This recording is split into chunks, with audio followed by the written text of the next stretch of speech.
"Sir, may I talk to you for a minute?" Annie asked, still holding the tray in front of her with both hands. Thomas Whitmore lifted his head from his glass of bourbon. The amber liquor shifted inside the glass as his hand went still. He looked at Annie, then at the tray she was carrying, a flicker of confusion crossing his face. It was well past midnight. Her work should have ended hours ago, and someone who had been in his house for less than a week had even less reason to be standing in front of him at this hour. Annie walked to the edge of the kitchen island and carefully set the tray down. On it sat a mug of steaming warm milk and an old blue-covered book. Its spine had faded with age, and the corners had curled from being opened more times than anyone could count. Thomas glanced at the two items, then back at Annie. "You want to talk to me?" "Yes, sir. If you don't mind, I'd only like a few minutes." "There's no need." Thomas answered almost immediately, then picked up his glass and slowly turned it between his fingers, making it clear that he had no intention of extending the conversation. Annie hesitated. She had expected that he might refuse, but the bluntness of his answer still shook some of the courage she had gathered. Thomas did not notice. His attention had already returned to the framed photograph beside the bourbon bottle. Evelyn Whitmore stood next to him in the picture, one hand resting on her husband's arm.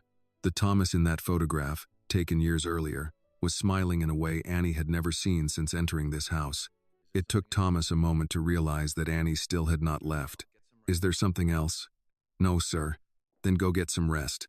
You have no work down here at this hour." Annie nodded and reached toward the tray, but she did not pick it up. She watched Thomas for a moment before speaking again, still careful with her words. "Sir, I'm sorry to keep bothering you, but if you wouldn't mind, I'd still like to talk to you for a few minutes." This time Thomas turned fully toward her. He studied her young face as though trying to understand what could possibly make her so persistent. "Your name is Annie, isn't it?" "Yes, sir." "How long have you worked here?" "Today is my 6th day." Thomas raised one eyebrow slightly. 6 days. "You've been in my house for 6 days, and you already think there's something the two of us need to sit down and discuss?" Annie quickly shook her head. "That's not what I mean, sir. I don't think you owe me a conversation, and I certainly don't think I have any right to ask about your private life." "Then why do you keep asking to talk?" Annie thought carefully before answering. "Because I was walking past and saw you sitting here alone. I just thought, if I kept walking and pretended I hadn't noticed, I might not feel right about it." Thomas turned back to his drink. "This is my house. Where I sit and what time I choose to sit there are not matters my employees need to concern themselves with." "Yes, sir, I understand." "Then there's nothing more for us to discuss." Annie did not argue. She simply reached out and pushed the mug of milk a little closer to him. Thomas immediately noticed the movement and looked down at it. "Why did you bring that down here?" "I thought maybe you should have something warm to drink." Thomas glanced at the bottle of bourbon beside him. "I'm already drinking something." Annie looked at his glass, then answered gently, "I know. I just thought something else might be better for you right now." Thomas let out a brief laugh, more incredulous than amused. 6 days. You've worked here 6 days and you've already started deciding what I should drink?" "No, sir. I wouldn't presume to decide for you. I only brought it down. If you don't want it, I'll take it back upstairs." "Then take it." "Yes, sir." Annie placed a hand on the edge of the tray. Thomas turned away, assuming the conversation was finally over, but several seconds passed and the tray remained exactly where it was. When he looked back, Annie was still standing there, her hands folded in front of her apron as though she were arguing silently with herself. "Annie." "Yes, sir?" "You still want to talk to me, don't you?" She looked slightly embarrassed at being read so easily, but she did not deny it. "Yes, sir. My answer is still no." "I understand. Then why haven't you left?" Annie looked at him and answered with the caution of someone who knew she was approaching a boundary. "Because I'm not sure leaving you alone right now would be the best thing." Thomas set down his glass. "You think you know what's best for me?" "No, sir." "Then don't make assumptions." "I don't want to make assumptions about you." Annie hesitated before continuing. "I've just seen people say they want to be alone because it's easier than admitting they don't know what to say to anyone." Thomas's gaze grew colder. "You're saying quite a lot for someone who just started working here." Annie nodded. "I know, and I'm sorry if I'm crossing a line. Aren't you afraid of losing your job?" Annie's fingers tightened slightly. "Yes, sir. I'm very afraid." Her honesty made Thomas pause. He seemed to have expected a denial or some bold answer. But Annie made no attempt to pretend she was braver than she really was. Then why are you still standing in front of me? Annie drew a breath. Because I don't want fear to make me walk away when I feel like I should stay a little longer. Thomas watched her for a while, then turned his face away. Go get some rest, Annie. I don't need company. His voice was less sharp this time, but the meaning had not changed. Annie nodded. Yes, sir, I'm sorry for disturbing you. She turned toward the door. After only a few steps, however, she slowed and finally stopped. Thomas watched her back and let out a tired breath. What is it this time? Annie turned around. May I ask you one last question, sir? And if I say no, I'll leave immediately. Thomas studied her for several seconds before giving in. All right, one question. Annie looked toward Evelyn's photograph. Today marks 5 years since Mrs. Whitmore passed away, doesn't it? Thomas's hand, resting beside his glass, went completely still. The exhaustion seemed to vanish from his face in an instant, replaced by a guardedness Annie had never seen so clearly before. Who told you? No one told me intentionally. I was helping Mrs. Keller arrange flowers in the living room this afternoon, and I happened to hear her mention the date. Thomas stared at her. So the staff are discussing my wife now? That's not what happened, sir. In fact, everyone seems to avoid mentioning her around you. Apparently not well enough. Sir, I didn't hear anyone say anything disrespectful. I think everyone is simply afraid of making you hurt more. Thomas turned toward the photograph. You've asked your question. Now go. Yes, sir. Annie nodded, but the tray remained on the counter. Thomas noticed, and his impatience returned. What else? Annie answered slowly. I know you told me to leave, but I'd still like to ask permission to say a few things. I promise I won't ask about anything you don't want to answer. No. Thomas shook his head immediately. There is nothing for you and me to talk about. You didn't know Evelyn. You know nothing about our marriage. And you know nothing about what happened 5 years ago. So don't walk in here thinking a few comforting words from a stranger are going to make tonight any easier. I don't think I can do that. Thomas looked at her. Then what exactly are you trying to do? I'm not trying to tell you how to live, and I'm not trying to tell you what you should forget. Annie held his gaze for a moment before continuing. I only wanted to talk to you as one person who can see that another person isn't doing well. Thomas shook his head, his anger seeming to give way to exhaustion. I have nothing to say to you. Yes, sir. There you go, saying yes again. Because I'm listening to what you're saying. But you're still here. Annie looked down at the book on the tray and gently ran her fingers along the worn edge of its cover. My mother used to tell me that sometimes you don't have to find the perfect words to help someone. Sometimes you just shouldn't leave too quickly. Thomas's eyes settled on the book. Your mother? Yes, sir. That book belonged to her? She used to read it to me when I was little. Thomas did not ask anything else, and Annie did not use the curiosity that had appeared in his expression as an excuse to prolong the conversation. She simply said, If you truly don't want to talk, I won't ask you anything else. Finally, something sensible. Annie lowered her head slightly. But, if you'll allow it, may I sit here for a few minutes? Thomas frowned. Sit here and do what? Nothing. I won't ask you anything. You want to sit in my kitchen after midnight just to be silent? Yes, but only if you allow me to. No. Annie showed no resentment. Yes, sir. She pulled the tray closer, preparing to take it away. Thomas lifted his bourbon again, but Annie's eyes drifted involuntarily toward his hand. She hesitated one more time. Sir, may I say something? It isn't a question. Thomas turned toward her with an almost helpless expression. You just promised not to say anything else. I'm sorry. Then keep your promise. Annie nodded. Yes, sir. Thomas raised the glass, but before the bourbon touched his lips, Annie finally said what she had been trying to hold back. I lost my mother when I was 15. The glass stopped halfway to his mouth. Thomas slowly lowered his hand. I didn't ask about that. I know. Then why are you telling me? Annie looked at him without pity in her eyes. Because I don't want you to think I'm standing here because I'm curious about your life. And I'm not going to tell you that I understand how you feel, because I can't. My mother was my mother. Mrs. Whitmore was your wife. We lost different people, so I don't want to use my grief to explain yours. Thomas fell silent. His gaze left Annie and settled somewhere on the tabletop. But I do know one thing, Annie continued. After my mother died, there were days when I didn't want anyone asking if I was all right. I shut my door. I didn't answer my phone. I even got angry when my grandmother brought food into my room. At the time, I honestly thought all I needed was to be left alone. Thomas said nothing, but when everyone finally did leave me alone, the room started to feel so big that all I wanted was for someone to come in and sit down, even if they didn't say a word. Thomas's jaw tightened. I don't need your pity. I don't pity you. Then what are you doing? Annie thought before answering.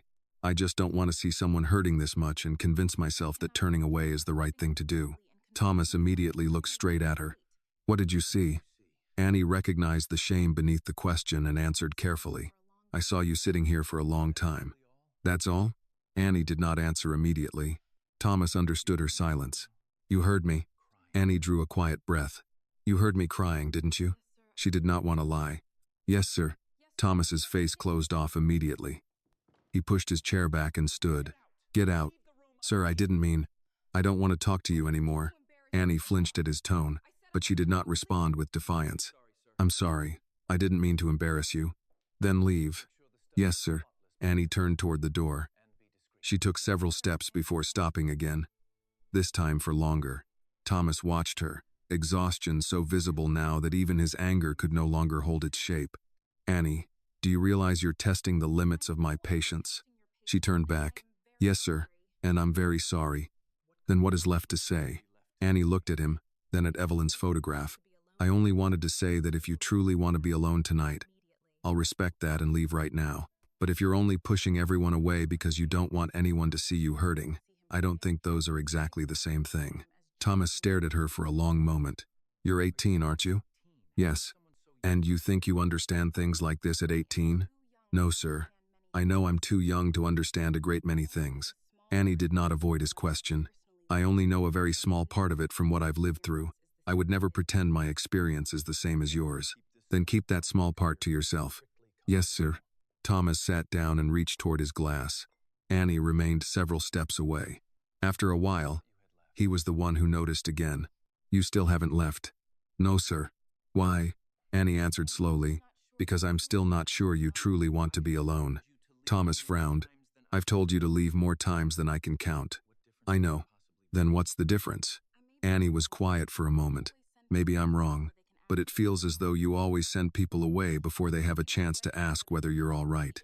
The chair slid backward as Thomas stood again. This time he made no attempt to hide his loss of composure. You want to know whether I'm all right? Annie did not step back, but her answer remained gentle. Yes, sir. Thomas stared at her, his eyes reddening. I'm not all right. I haven't been all right for 5 years. Is that what you wanted to hear? Annie shook her head. No, sir. Then what do you want from me? Nothing. Annie looked at him. I just wish you wouldn't hurt yourself any more tonight. Something in Thomas's anger shifted. You don't know what I did. No, sir. You don't know why I'm sitting here. No. You don't know why I drink. No, sir. Thomas gave a dry, humorless laugh and shook his head. At least you're honest enough to admit you know nothing. Annie gave a small nod. But if you ever want to tell someone, I can listen. I have nothing to tell. Yes, sir. And don't ask again. I won't. Annie kept her word. She said nothing more. And it was that silence that finally made Thomas speak first. I left the hospital. Annie looked up but did not ask a question. Thomas turned toward Evelyn's photograph, his eyes fixed on his wife's smile. She was very weak. I knew that. But there was a meeting that day that I convinced myself I couldn't miss. A major deal. Months of preparation. Dozens of people waiting for my decision. I told myself I'd only be gone a few hours and then I'd come back. Thomas rested a hand on the back of the chair, his fingers slowly tightening around it. Evelyn even told me to go. That was who she was. Even lying in a hospital bed, she was more worried about me missing a meeting than she was about herself. Annie listened quietly. She did not interrupt him with a hurried attempt at comfort. Thomas looked down at the table. I've spent my entire life controlling schedules.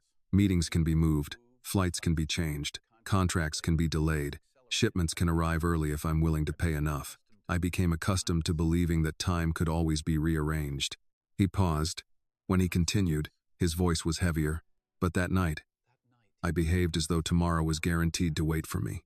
Annie saw his hand tighten around the chair. When I got back to the hospital, Evelyn was gone. There was no anger left in the final sentence. It was the calmness of it that made Annie understand how deeply 5 years of self-blame had settled inside him. Thomas turned his back to her. "Now do you understand why I said there was nothing for us to talk about?" Annie waited several seconds before answering. "I understand why you don't want to talk about it." Thomas looked back over his shoulder. "Is there a difference?" "Yes, sir." Annie's answer was gentle. "Not wanting to talk about something is your right, but that doesn't mean the things inside you have disappeared." Thomas said nothing. Annie walked toward the tray. "But I promised I wouldn't push you anymore, so I'll keep that promise. I'll take the tray upstairs." She had just placed her hand on the tray when Thomas looked at the mug of milk, then at the bottle of bourbon beside it. He remained silent for quite a while before speaking. "Leave the milk." Annie looked up, slightly surprised. Thomas avoided her eyes. "I said leave it." "Yes, sir." Annie released the tray. Thomas sat down and stared at the mug as though accepting it required far more from him than anyone watching could possibly understand. Annie was about to leave when she rested a hand on the book. "Sir, may I say exactly one last thing?" Thomas closed his eyes, a trace of helplessness passing over his face. "You have a very broad definition of one last thing." Annie looked slightly embarrassed. "I'm sorry." Thomas studied her for a moment, then shook his head faintly. "Go ahead." Annie gently ran her fingers over the book's cover. "My mother used to read this to me on days when I was sad or scared. Some nights she talked a lot. Other nights she didn't ask me anything at all. She just sat beside my bed until I fell asleep." Thomas's eyes dropped to the book. "Are you offering to read to me?" Annie's eyes widened slightly. "No, sir. I think if I suggested that, you really would fire me this time." Something faint passed over Thomas's face. It was not quite a smile, but neither was it the coldness that had been there since Annie first walked into the kitchen. She continued, "I only want you to know that if you ever need someone nearby who won't ask you to explain everything, there is someone who can do that." Thomas did not answer. Annie lowered her head slightly. "Good night, sir." She reached for the book. Thomas had just lifted the mug of milk when Annie's fingers closed around the worn spine. At that exact moment, his eyes caught on the faded blue cover. The mug never reached his lips. He set it back down. "Wet, Annie?" She stopped. "Yes, sir." Thomas rose and stepped toward the tray. For the first time since the conversation had begun, his attention had completely left the bourbon bottle and Evelyn's photograph. "Let me see that book for a moment." Annie looked surprised but picked it up carefully with both hands. "This one, sir?" Thomas did not answer immediately. He stared at the faded cover, his expression slowly changing as though he had recognized something he could not believe was standing in front of him again. Finally, he raised his eyes to Annie. "Where did you get that book?"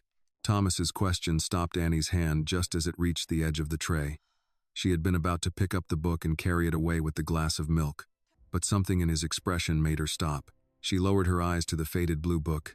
The spine was nearly coming apart after years of being opened and closed, and the corners had softened and curled from the countless times she and her mother had held it. "My mother gave me this book, sir." Thomas kept his eyes on it. "What was her name?" Annie looked up. His voice was lower now.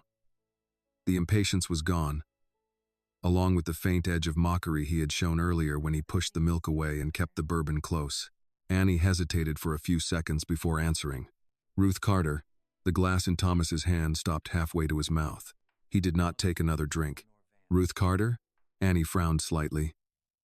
"Yes, sir." Thomas lowered the glass onto the table very slowly. Its base touched the wood with the faintest sound, but in the silent kitchen after midnight, it seemed unusually loud. He reached toward the book. His hand made it halfway before stopping. "May I see it?" For the first time since she had entered the kitchen that night, Annie heard Thomas Whitmore actually ask for something. She said nothing about the change. She simply picked up the book with both hands and held it out to him. Of course. Thomas took it with extraordinary care. He supported the loose spine in his palm while his thumb brushed lightly over the faded edge of the cover. His eyes moved from the front of the book to the yellowed pages, then lingered on a small crease near one corner. Annie stopped looking at the book. She watched him instead, and what she saw on Thomas's face sent a quiet uneasiness through her. Annie spoke softly. "You recognize it?" Thomas did not answer. He opened the cover. On the first page were several lines written in faded blue ink. Annie had seen them since childhood. She had read them more times than she could count, and had even traced the handwriting with her finger before she was old enough to understand what the words meant. Thomas knew. One look at his face told Annie that much. He read the inscription in silence. For Ruth, thank you for staying with me through the darkest nights. Read this to Annie someday. With love, Evelyn. Thomas's thumb stopped just beneath the final name. Evain. For several seconds, not a muscle in his face moved. Then Annie watched the color drain from it. Mr. Whitmore? Thomas looked up. His eyes no longer seemed entirely present in the kitchen. How long have you had this book? Annie blinked. As long as I can remember. And you never knew who Evelyn was? No, sir. Annie shook her head. I always thought she was simply someone my mother once cared for. Thomas lowered his gaze to the name again. When he spoke, his voice was barely more than a breath. She was. Annie studied him. A faint chill moved down her back. You mean? She stopped, as if she were almost afraid to finish the question. Your wife? Thomas nodded. Only once. Annie looked down at the book in his hands. Something she had carried from her mother's small apartment, something that had rested on a bedside table throughout her childhood, was now in the hands of the husband of the woman who had written Annie's name on its first page. Thomas turned another page, then another. He did it slowly, as though each sheet of paper might conceal an explanation he had never thought to look for all these years. Annie broke the silence. My mother worked in home care, mostly private patients and people nearing the end of their lives. Thomas stopped turning the pages. Did she ever mention this house? Not by name. What about Evelyn? Annie thought for a moment. My mother used to call one of her patients Mrs. E. Thomas's hand tightened around the edge of the book. Only slightly, but Annie saw it. She no longer needed to wait for his answer. That was her? Thomas looked directly at Annie. Yes. One word, but it carried years behind it. Thomas returned to the chair beside the table and sat down. This time, although the bottle of bourbon was less than a foot from his hand, he did not touch it. He kept the book in his hands, almost as though setting it down might break the fragile connection that had suddenly appeared between the past and the present. Annie stood a few steps away. I didn't know. Thomas looked down at Evelyn's handwriting. Neither did I. Annie frowned slightly. You didn't know my mother had this book? Thomas was silent for a moment, then shook his head. I didn't know you were Ruth's daughter. The answer left Annie still. She could not explain why, but somehow that felt far more important. Thomas knew Ruth Carter. Not just her name, the way he said her mother's name, the way he looked at the book, the change in his voice, all of it told Annie that Ruth had occupied a place in his life Annie had never known existed. Thomas slowly ran a finger along Evelyn's handwriting. Your mother cared for Evelyn during her final months. Annie held her breath. The agency sent several different aides, he continued, but Ruth was the one Evelyn requested most often. Some weeks, if your mother's schedule changed, Evelyn would have the staff call the agency and ask when Ruth was coming back. Annie looked at him. A small memory suddenly surfaced. My mother cared very deeply about one of her patients. Thomas raised his eyes. Annie spoke more slowly now, as though she were following fragments of memory she had once believed were insignificant. My mother never gave details. She said working as a caregiver didn't give her the right to bring a patient's private life home and tell other people about it. She said a person still deserved privacy, even when they had become too weak to protect it themselves. Thomas said nothing, but sometimes she would talk about Mrs. E. What did she say? The faintest smile touched Annie's lips. Nothing about her illness, just little things. Thomas waited. My mother said Mrs. E hated weak coffee so much she could tell who had made it just by smelling it. Annie gave a quiet laugh. And she had a habit of correcting people's grammar in the middle of a sentence, then apologizing afterward for correcting them. The corner of Thomas's mouth moved. Annie noticed and continued. And she absolutely hated the television remote. A breath escaped Thomas that was almost a laugh. That sounds like Evelyn. For one brief moment, Annie saw a different Thomas. Not the cold billionaire who lived alone in a house far too large for one person. Not the man who had been drinking by himself in the kitchen after midnight. Just a husband hearing someone remember one of the small, ordinary habits of the woman he had once loved. But the smile disappeared almost as quickly as it had come. Annie lowered her voice. My mother used to say Evelyn asked about me sometimes. Thomas looked at her a little longer. Evelyn did that with everyone. She always asked about their families. Annie looked down at the inscription on the first page. But she knew my name. Thomas lowered his gaze as well. Annie spoke almost to herself. I always wondered why someone I had never met would write my name in this book. Thomas opened the cover fully again. Evelyn loved books. She gave them to a lot of people. He paused. Half the people who ever worked in this house probably have one somewhere. Annie nodded faintly. Then maybe it isn't anything special. Thomas looked up immediately. No. The certainty in his voice surprised her. Thomas studied the inscription again. Evelyn may have given books to many people, but she didn't write something like this to all of them. He touched the first line lightly. This means she trusted your mother. Annie did not know what to say.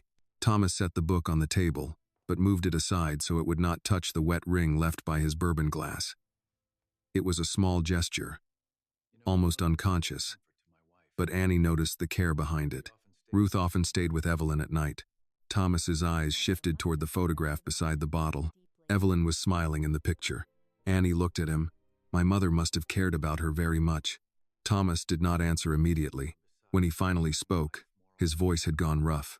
There were nights when your mother was there for her more than I was. Annie looked at his face and understood immediately what had happened. Thomas was doing it again, turning a memory into an indictment against himself, turning Ruth's kindness into evidence of his own absence, turning his love for Evelyn into a punishment he believed he was supposed to keep enduring. Annie looked at the bourbon, then at the photograph. She reached out and pushed the bottle slightly to one side. Not hard.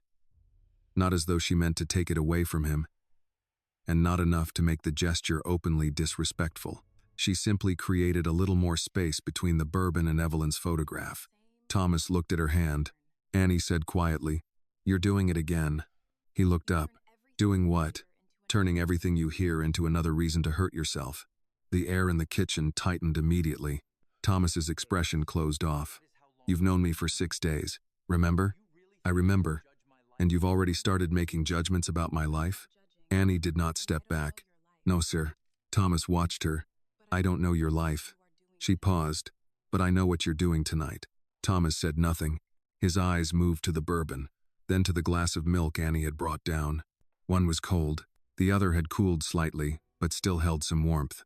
Annie clasped her hands in front of her apron, as if keeping them still was the only way she could find the courage to continue. My mother used to say grief can deceive a person. Thomas turned back to her. How? Annie drew a breath. It can make you believe that pain is proof you still love someone.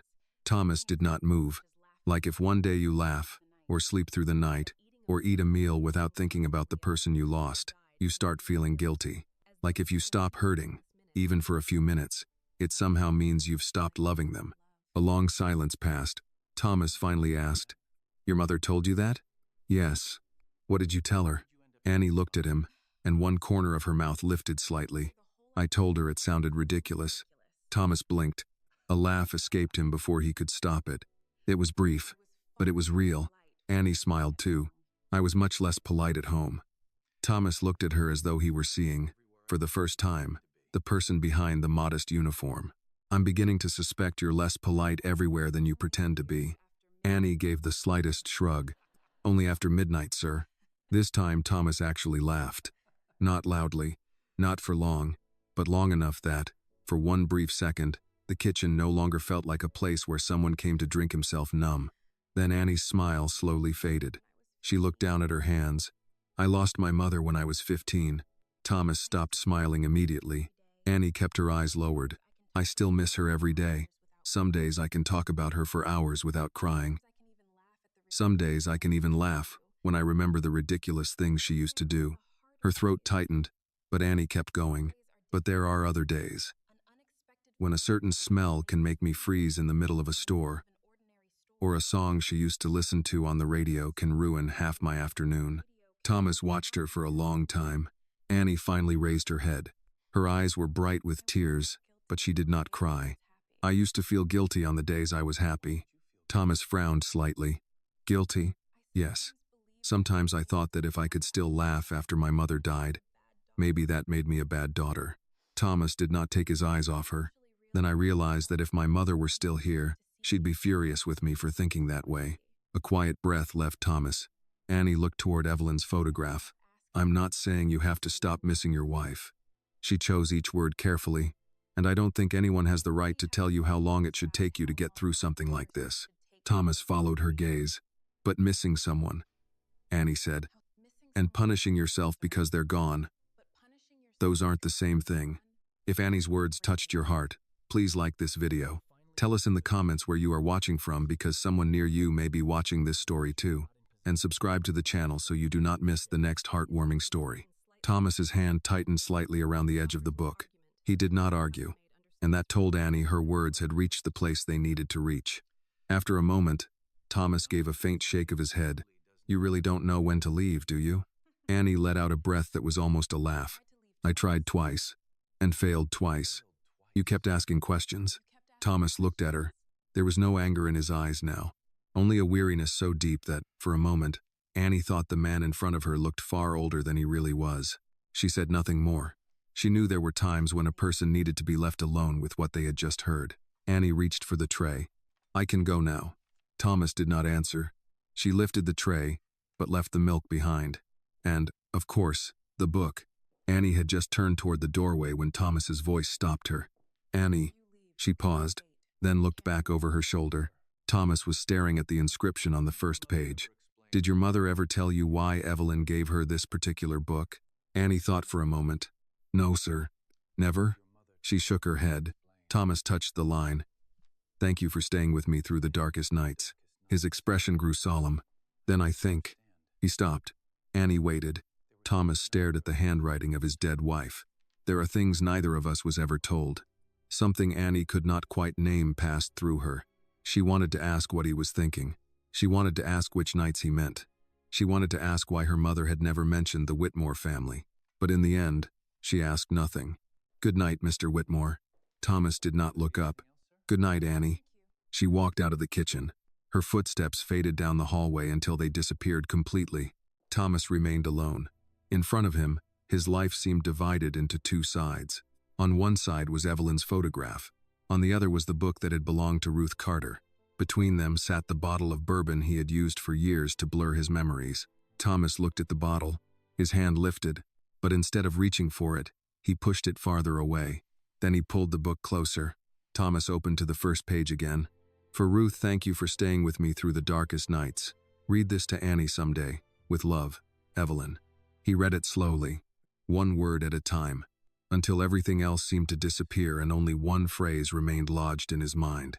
The darkest nights. Thomas sat perfectly still. The next morning, Annie was halfway through folding fresh towels in the upstairs linen room when Mrs. Keller appeared at the doorway.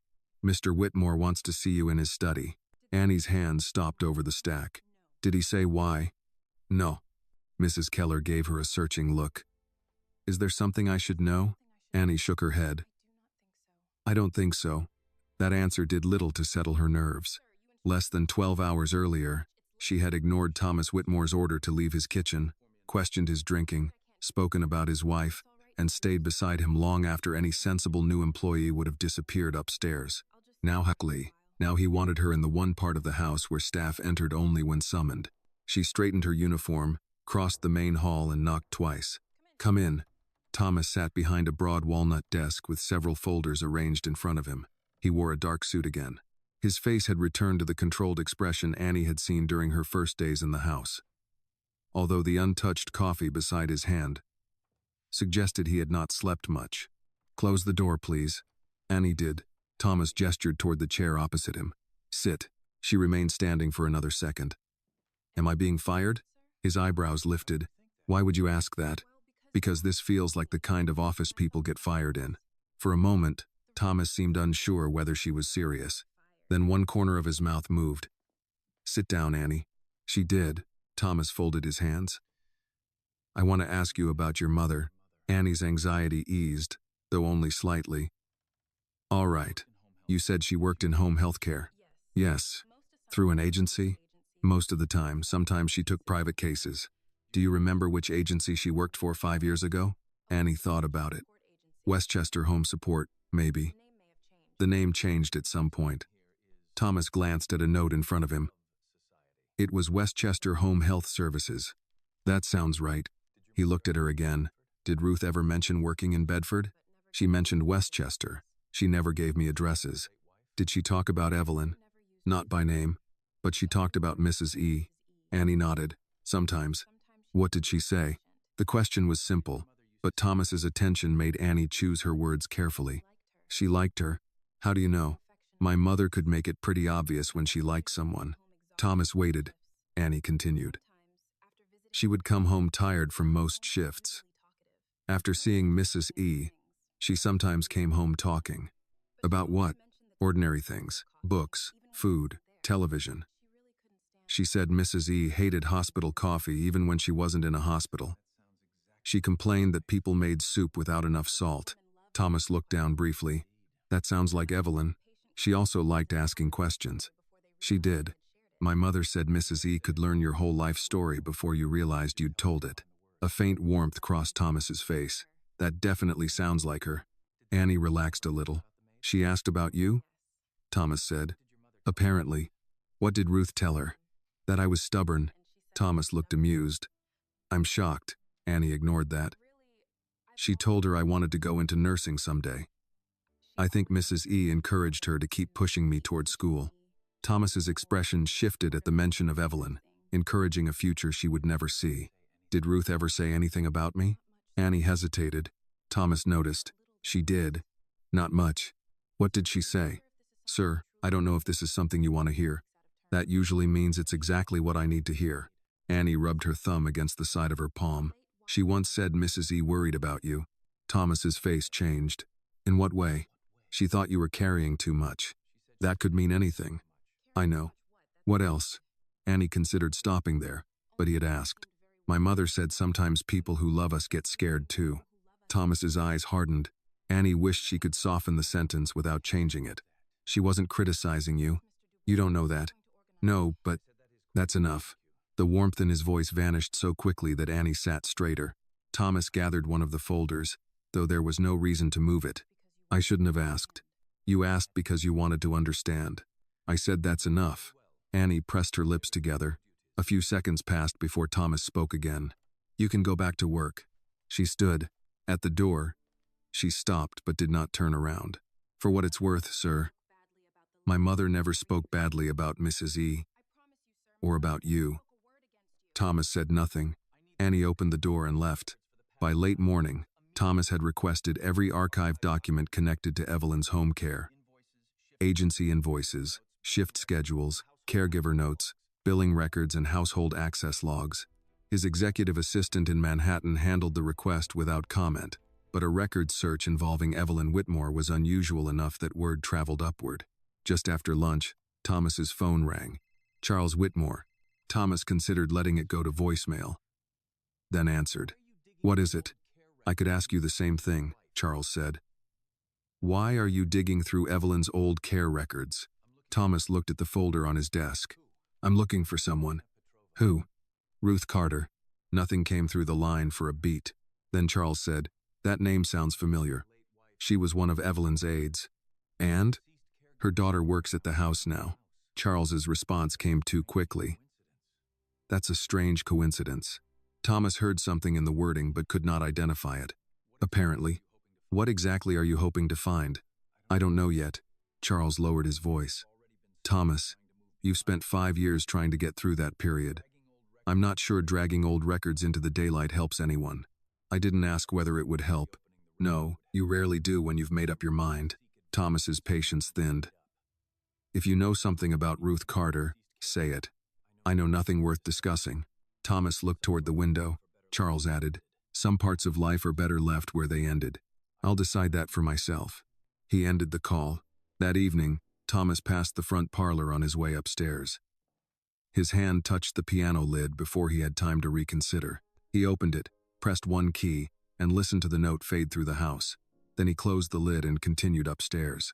In the staff wing, Annie sat on the edge of her bed with the old book in her lap. She had been thinking about Thomas's questions all day.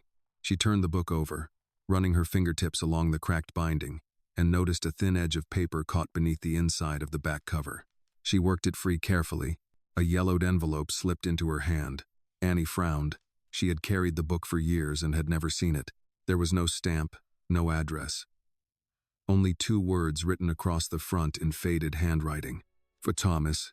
Annie read them twice. Then she looked toward the hallway leading back into the main house, realizing that whatever her mother had kept inside this book had never been meant for her at all.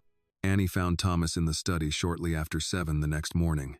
He was already dressed for work. reading an earnings report with a cup of coffee near his right hand. When she knocked, he looked up and noticed the envelope before he noticed anything else. "What is that?" Annie entered and closed the door. "I found it inside the back cover of my mother's book." Thomas set the report aside. She crossed to the desk and placed the envelope in front of him. "I don't think my mother ever meant for me to find it." Thomas looked at the handwriting. His entire expression changed. Annie had seen the same script beneath Evelyn's message inside the book. Thomas recognized it instantly. "For Thomas," he read.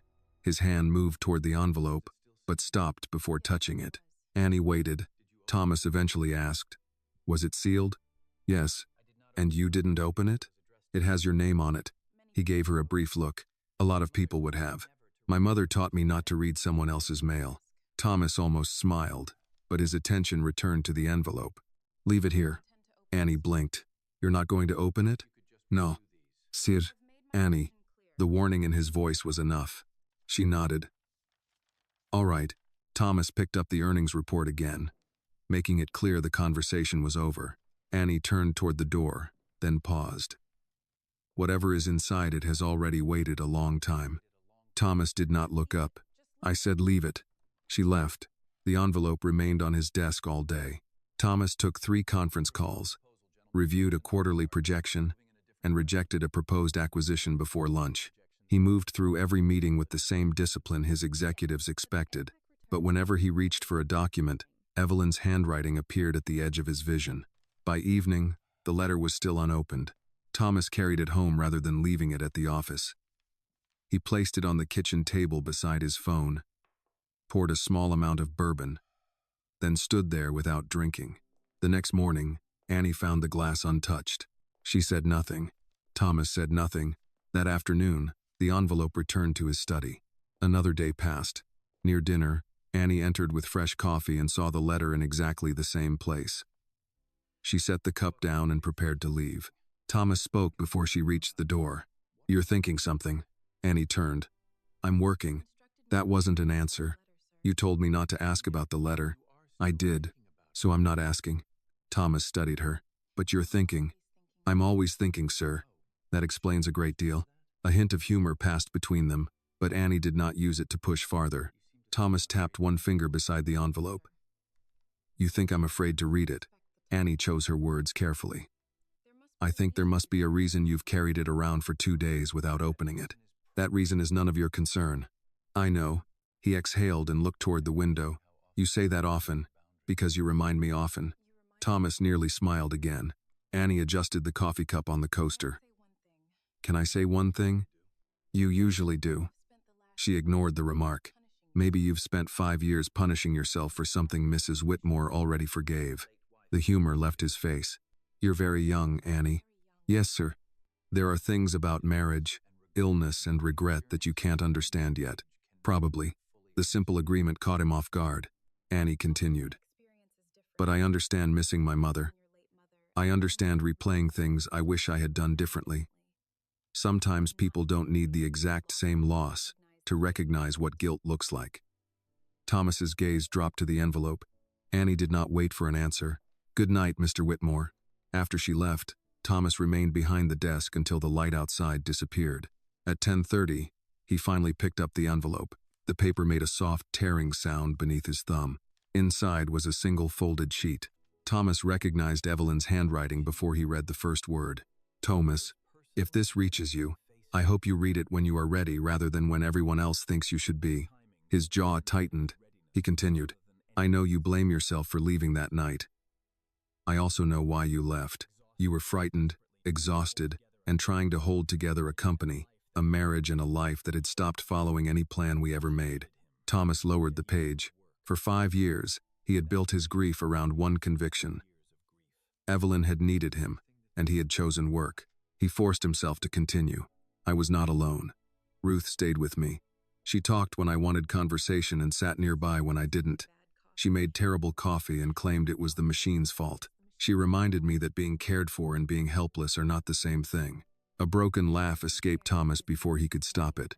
That sounded like Evelyn. The next lines were harder. "I never measured our marriage by one night. Please don't do that to yourself. I remember the old Ford that barely made it through our first road trip.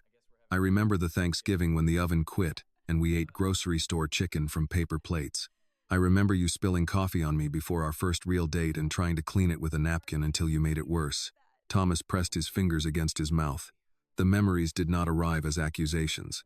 For once, they came as evidence that his marriage had been larger than the night Evelyn died. Then he reached the final paragraph. You loved me before there was a company, before the house, before anyone cared about our last name. I know you still love me now. But please don't turn loving me into the reason you stop living. Thomas read the sentence again. Then a third time, his shoulders began to shake. He placed the letter on the desk and covered his face with both hands. There was no bourbon beside him, no meeting to hide inside, no one to blame. Only Evelyn's words and 5 years of punishment she had never asked him to carry. The next morning, Annie entered the kitchen, expecting to find it empty. Thomas was already there. 2 mugs of warm milk sat on the table. He pointed to the chair opposite him. Sit down. Annie glanced at the clock. Sir, I'm working. 5 minutes. I have towels upstairs. They'll survive. Annie hesitated, then sat. Thomas placed Evelyn's letter beside him but did not offer it to her. His eyes were tired, yet something in his face had changed. Tell me about your mother, he said. Annie looked at him for a moment before wrapping both hands around the warm mug. Then she began. Over the next several days, the change in Thomas was small enough that no one mentioned it at first. He came downstairs for breakfast twice instead of having coffee sent to his study. He thanked the cook when she placed scrambled eggs and toast in front of him. He asked the groundskeeper whether his wife had recovered from surgery, remembering a detail the man had mentioned months earlier. One morning, Mrs. Keller found the curtains in the front parlor open before she arrived to check them. The house did not suddenly become cheerful. Thomas did not start telling jokes or inviting people into his private life. But something had shifted. He no longer moved through every room as if he were only passing through until the day ended. Annie noticed it most in the kitchen. Thomas still came there late sometimes, but the bourbon bottle appeared less often. When it did, he poured less. Once, Annie entered to return a clean mug and found him drinking tea while Evelyn's letter rested beside his hand. She did not comment. He noticed that too. You're unusually quiet tonight. Annie placed the mug in the cabinet. I'm learning. That would be a first. She looked over at him. Was that a joke? Thomas lifted his cup. Don't get used to it. Annie smiled and went back to work.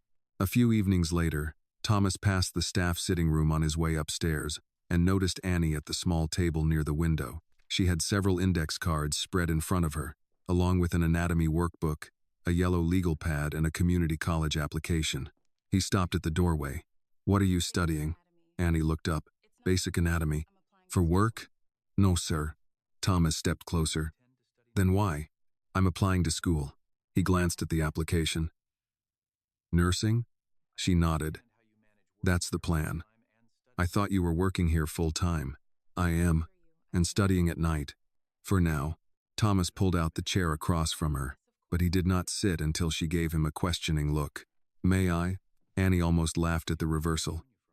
Yes, sir. He sat and picked up one of the index cards. Famous. That one's easy. Good. I'd hate to discover Whitmore Medical's founder has been lying to investors about knowing where basic bones are. Thomas set the card down. How long have you wanted to be a nurse? A long time. Because of your mother? Partly. Annie closed the workbook. She spent most of her life taking care of people, but she always wanted me to have more training than she did. She used to say compassion mattered, but credentials gave you choices. Thomas nodded. She was right. I know. What school? Westchester Community College first.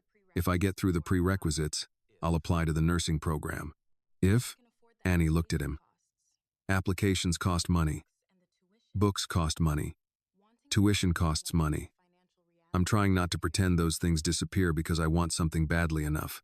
Thomas leaned back slightly, thinking. Then he said, I'll pay for it. Annie blinked. For what? School. She gave a nervous laugh. No, you won't. Thomas frowned. That wasn't a question. I know. You said money is the problem. One of them. So let me remove it. Annie shook her head. No. Thomas seemed genuinely confused. Why not? Because you've known me for barely a week. I know you work hard. That doesn't mean you should pay my tuition. I can afford it. That isn't the point. Thomas folded his arms. Then explain the point. Annie took a moment before answering. If I accept thousands of dollars from you because you feel sorry for what happened to my mother, then every good thing I do afterward will feel connected to your grief instead of my work. That isn't how I see it. But it's how I would. Thomas's expression tightened.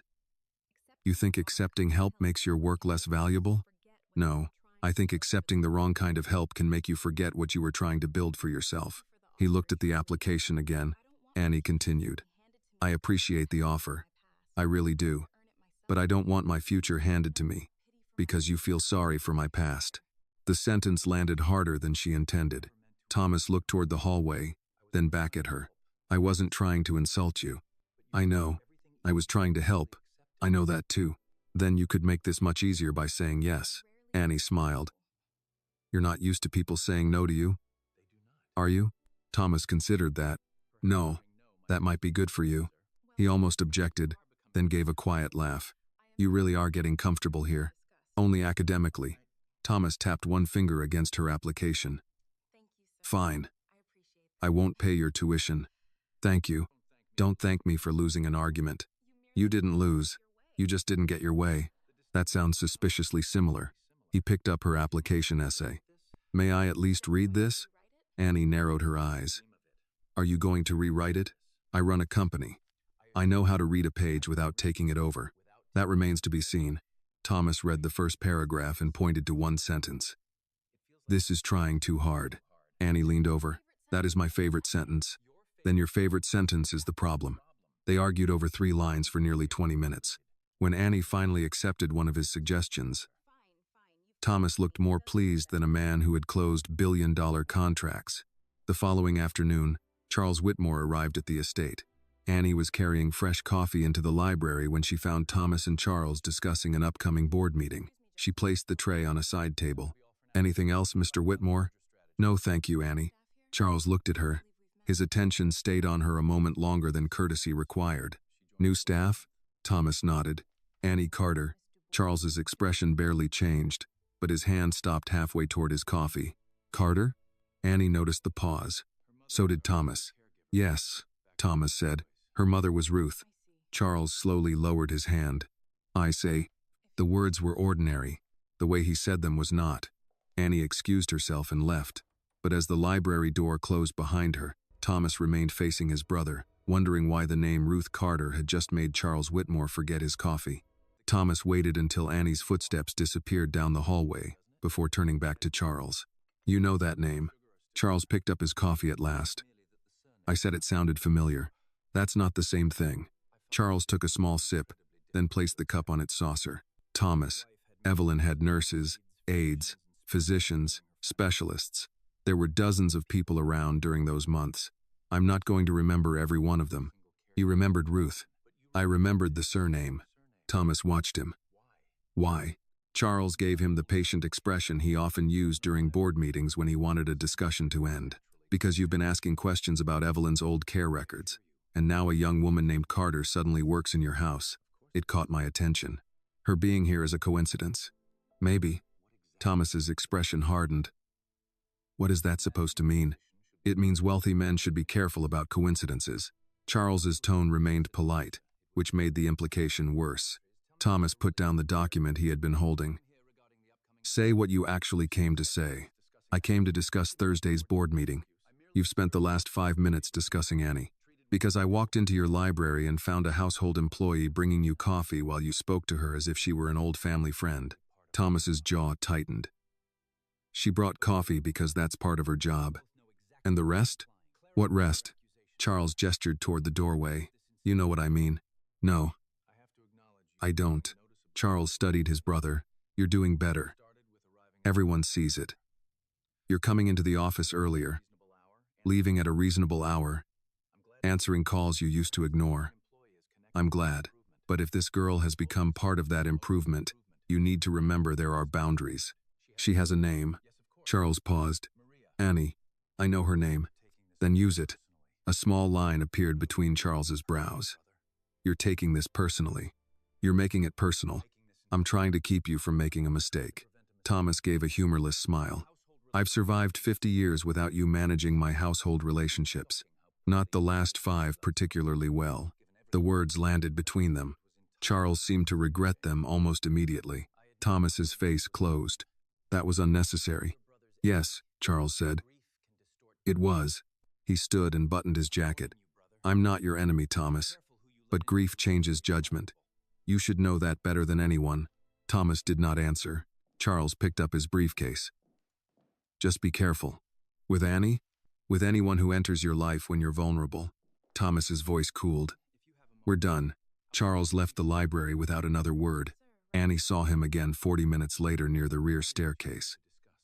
She was carrying clean table linens toward the dining room when he stepped aside to let her pass. Miss Carter. She stopped. Mr. Whitmore. I was hoping to speak with you.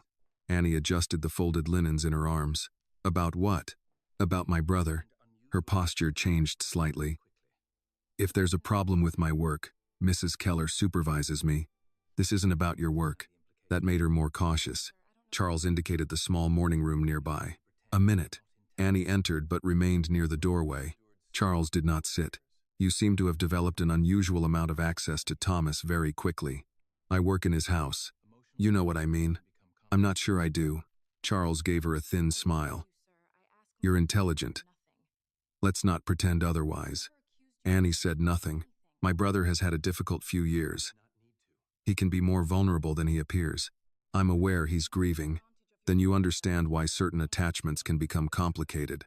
Annie's fingers tightened around the linens. I don't ask Mr. Whitmore for anything. I didn't say you did. You didn't have to. Charles's expression sharpened. Annie continued, still respectful. If you think I'm taking advantage of him, I'd rather you say that plainly. I think you're new here. I think you're young. And I think kindness from a man in Thomas's position can be easy to misunderstand. By me? By anyone? Annie met his eyes. Mr. Whitmore has treated me with respect. Good. Then return that respect by remembering that you're an employee. I've never forgotten. Charles stepped closer, though he kept his voice measured. People have roles for a reason. When those lines get blurred, the person with less power often convinces herself she has more influence than she really does. Annie felt the insult beneath the courtesy. Are you warning me? I'm giving you advice. I didn't ask for it. His mouth tightened. Annie immediately softened her tone. I'm sorry, Mr. Whitmore. But I come here. I do my job. And I go home. I haven't asked your brother for money, favors, or special treatment. Charles looked at her for a moment. Make sure it stays that way. He walked past her and left. Annie remained where she was until Mrs. Keller appeared in the hallway. You all right? Yes. Mrs. Keller looked toward the front of the house. What did Mr. Charles want? To remind me I work here. Mrs. Keller's expression shifted. Annie gave a small shrug. Apparently 6 days wasn't enough time for me to remember. Later that afternoon, Mrs. Keller brought Thomas a folder from the record service. Before leaving, she said, Mr. Charles spoke to Annie privately today. Thomas looked up. About what? You should ask her. He found Annie in the pantry checking a delivery sheet. Did Charles say something to you? She kept her attention on the paper. Nothing I can't handle. That wasn't my question. Annie finally looked at him. He reminded me I work here. Thomas frowned. You already knew that. Yes, sir. Then why did he need to remind you? Annie folded the delivery sheet. That's what I wondered. Thomas did not press her further. He returned to his study and opened the folder Mrs. Keller had delivered. The first page was an old agency summary. His eyes moved down the form until one line stopped him. Ruth Carter assignment terminated following suspected theft of personal property from Evelyn Whitmore. Thomas read it again. Then he noticed the authorization at the bottom. Charles Whitmore. For the first time since Annie had entered his kitchen, Thomas stopped wondering what Ruth Carter might have hidden from his family. He began wondering what his family had hidden from Ruth. Thomas kept the folder on his desk until late afternoon, opening and closing it several times without finding a version of the words that made them easier to accept. The agency summary was brief, almost clinical. Ruth Carter had been removed from Evelyn's care after a piece of jewelry was reported missing. No police report followed. No criminal charge appeared anywhere in the file. Yet one notation had been enough to end Ruth's assignments with the agency. Do not reassign. Thomas called the records office again. I want everything connected to this complaint. Emails, inventory lists, internal notes, security records, anything that mentions Ruth Carter. The woman on the line asked, how far back? 5 years. That may take some time. Start with whatever can be recovered today. He ended the call and sat with the page in front of him. At the bottom, under authorization, Charles Whitmore's signature appeared in black ink. Thomas pressed the intercom. Mrs. Keller, would you ask Annie to come to my study? A few minutes later, Annie knocked and entered. She immediately noticed the folder. You wanted to see me? Yes, sit down. She did, though her eyes remained on the papers. Thomas chose his words carefully. I found something in your mother's employment records. Annie's shoulders tightened. What kind of something? En accusation. She said nothing. Thomas turned the first page toward her but kept his hand over the lower half. The agency recorded that your mother's assignment here ended after a piece of Evelyn's jewelry went missing. Annie's face changed. What? There was no arrest and no police report that I can find. What jewelry? A bracelet. Annie looked from the document to Thomas. You think my mother took it? No. You just said. I said that's what the record claims. I'm telling you because you have a right to know what was written about her. Annie reached for the page. Thomas removed his hand and let her take it. She read slowly. The longer she read, the tighter she held the paper. Do not reassign, she said. Thomas nodded. What does that mean? It means the agency stopped sending her to clients. Annie lowered the page. For one accusation? Apparently. Without police? Yes. Without proving anything? Yes. Her voice dropped. So somebody could say she stole something and that was enough? Thomas had no answer that would improve it. Annie looked at the line again. This is why. Thomas waited. She stopped getting regular home care work around then. I never understood why.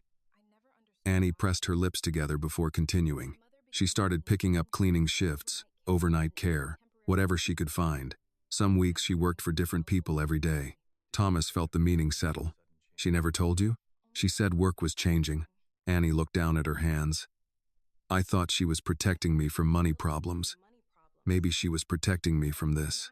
Thomas moved the bourbon decanter on the side cabinet farther away without thinking, then returned his attention to her. Annie's voice became rougher. I gave her a hard time once. Thomas did not interrupt. I was embarrassed that she was cleaning houses. I said something stupid about wanting her to have a normal job. Annie's eyes filled, but she continued. She told me there was nothing shameful about working. She never made me feel guilty for saying it. She probably knew you didn't mean it the way it sounded. That doesn't make it better. It might have made a difference to her. Annie looked at him. You don't know that. Thomas accepted the correction. No, I don't. She placed the page back on the desk. Did she ever defend herself? I don't know yet. Did anyone ask her? I don't know that either. Annie shook her head. Anger beginning to replace shock. How can there be a file accusing somebody of theft? And nobody knows whether anyone even asked her what happened. Thomas looked toward Charles's signature, because people with authority often decide a short report is enough. Annie followed his eyes. Your brother signed it. Yes. Did he tell you? No. Would you have believed my mother if he had? The question hit harder than Thomas expected. He did not answer quickly. I'd like to say yes. That isn't the same as yes. No. Annie appreciated the honesty, even though it hurt. Thomas stood and moved around the desk. I'm going to correct this. How? I can compensate you for what your mother lost. I can have our lawyers review the agency's actions. I can cover your school costs and make sure you don't have to work while you study. Annie stared at him as though he had missed the point completely. Mr. Whitmore, I'm trying to fix what my family did. With money. It's one thing I can do immediately. She stood. Money can help me, sir. Thomas stopped. But money can't give my mother her name back. He said nothing. Annie's voice became stronger. If people thought she was a thief, that followed her. Every job she didn't get, every person who heard some version of this, every time she had to explain why an agency wouldn't send her out anymore. You can't put a number on that and call it finished. I'm not trying to call it finished. It sounds like you are. Thomas felt the accusation, but this time he did not defend himself. Annie looked at the document again. She worked hard her whole life. She took care of people when they were sick, cleaned up things other people didn't want to see, sat with people when their own families were exhausted. If somebody destroyed her reputation because it was easier than finding the truth, then I need to know. Thomas's expression changed, not pity, resolve. He returned to the desk and closed the folder. Then we find out what happened. Annie looked at him. We? If you'll let me. She hesitated, then nodded once. Thomas placed Charles's signed page on top of the folder. For Annie, the question was no longer whether Ruth had suffered after leaving the Whitmore house. For Thomas, it was no longer whether Charles remembered her. The question now was why a woman who had stayed beside Evelyn during her hardest nights had walked away carrying an accusation no one seemed interested in proving. The following afternoon, Annie returned to the small apartment where most of Ruth's things were still packed into 2 closets and several cardboard boxes. She had avoided going through them unless she needed something. Some boxes held clothes, others tax papers, old photographs, recipe cards, Christmas decorations, and the ordinary pieces of a life that had never seemed important until the person who used them was gone. Thomas had offered to send someone with her. Annie refused. "This is my mother's stuff," she had told him. "I need to do this myself." He did not argue. She started with a plastic storage bin marked work. Inside were old uniforms, identification badges, pay stubs, and notebooks filled with shift schedules. Nothing mentioned Evelyn. Annie moved to another box and found a broken crock pot, 2 school pictures, a stack of greeting cards tied with ribbon, and Ruth's old gray sweater. Near the bottom sat a small wooden box Annie recognized immediately. Her mother had kept it on the highest shelf of the bedroom closet. Annie carried it to the kitchen table and opened the lid. A few inexpensive pieces of jewelry rested inside. Ruth's wedding band, 2 pairs of earrings, a silver cross, and beneath them, wrapped in a faded handkerchief, something heavier. Annie unfolded the cloth. Her hand stopped. A gold bracelet lay across her palm, delicate but clearly expensive, set with several small stones around an engraved clasp. For a long moment, Annie could not make herself move. Then she reached for her phone. Thomas answered on the second ring. "Annie, I found something." Her voice made him sit straighter at his desk. "What?" "The bracelet." Thomas said nothing for a moment. "It's here," Annie continued, "in my mother's things. Are you certain it's the same one? I don't know how many gold bracelets Mrs. Whitmore had, but this looks expensive enough to be the one in that file. Don't do anything with it. I wasn't planning to. I'm coming over. You don't have to." "Yes, I do." 35 minutes later, Thomas arrived alone in a dark sedan. Annie met him downstairs and led him up to the apartment. He removed his coat near the door and followed her into the kitchen. The bracelet was still on the table. Thomas stopped when he saw it. Annie watched his reaction. "You recognize it?"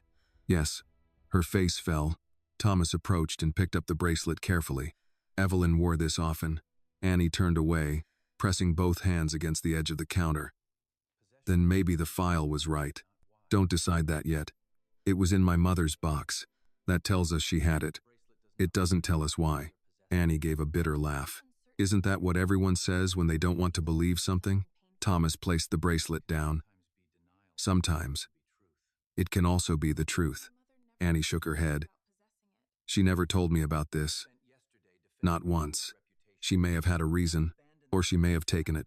Thomas's voice grew firmer. "You spent the last day defending her name. Don't convict her because you found one object." Annie looked at him sharply. "I'm not convicting her. I'm scared." That silenced his argument. She picked up the handkerchief and folded it without purpose. "What if I've spent all this time telling myself she was treated unfairly, and then I find out she really did something wrong? What am I supposed to do with that?" Thomas answered more gently. "The same thing we said yesterday. Find out what happened." Annie looked down at the wooden box. "How?" Thomas examined it more closely. The interior was lined with burgundy fabric, worn near one corner. He lifted the bracelet again, then noticed that the lining underneath had folded inward. Was this always loose? "I don't know." He set the bracelet aside and touched the edge of the fabric. Something white appeared beneath it. "Annie." She came closer. Thomas carefully pulled out a small piece of folded paper. Annie's expression changed. "What is that?" "I don't know." He handed it to her. You found it. You read it. Annie unfolded the paper. The handwriting was familiar. She had already seen it inside the blue book and on the envelope Thomas had carried around for 2 days. Her lips parted. What does it say? Thomas asked. Annie read aloud. For Ruth. Because no piece of jewelry could ever repay the kindness you gave me when I was afraid. Please keep this, and remember that being cared for by you made difficult days easier. Evelyn. Thomas closed his eyes briefly. Annie read it again, slower this time. Then she sat down. She gave it to her. Yes, my mother didn't steal anything. No. The relief arrived first, but anger followed almost immediately. Annie placed the note beside the bracelet. Then somebody knew. Thomas looked at her. My mother would have told them it was a gift. She wouldn't have just let someone call her a thief without saying anything. I agree.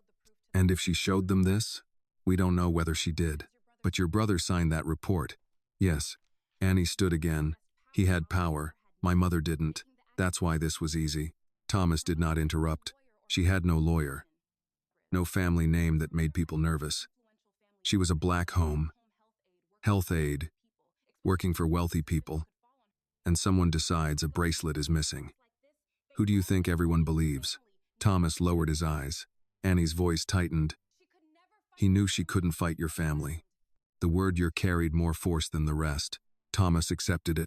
You're right. Annie had expected him to defend himself. He did not. She couldn't fight us, he continued. Not on equal terms. Annie looked at him for several seconds. Thomas picked up Evelyn's note and examined the date written at the bottom. This was written 3 days before she died. Does that matter? It means the bracelet was given before the inventory was created. He took out his phone. Annie watched him. Who are you calling? The records office. What are you asking for? Everything Charles signed during the week after Evelyn died. Household inventory. Correspondence with the agency. Visitor logs. Security records. Annie glanced at the bracelet. And if he knew? Thomas looked at her. Then he answers for it. He placed the call.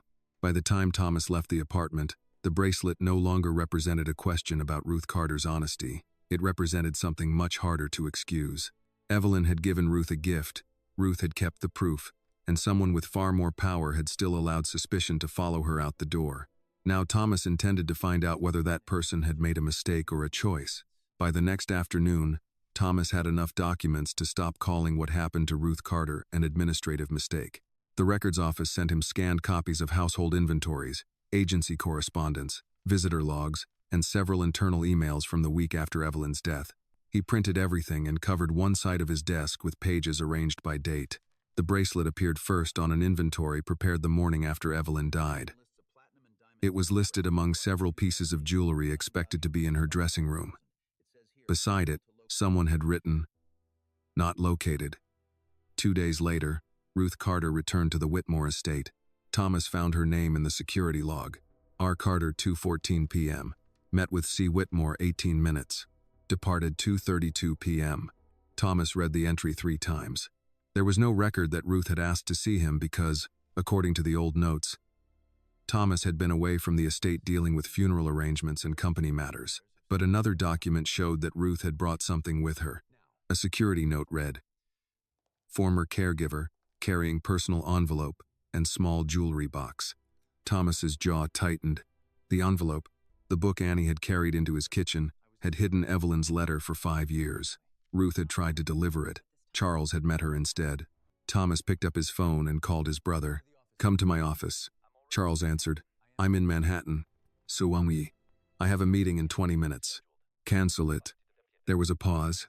"Thomas, what is this about?" "Ruth Carter." Charles said nothing for a moment. Thomas ended the call.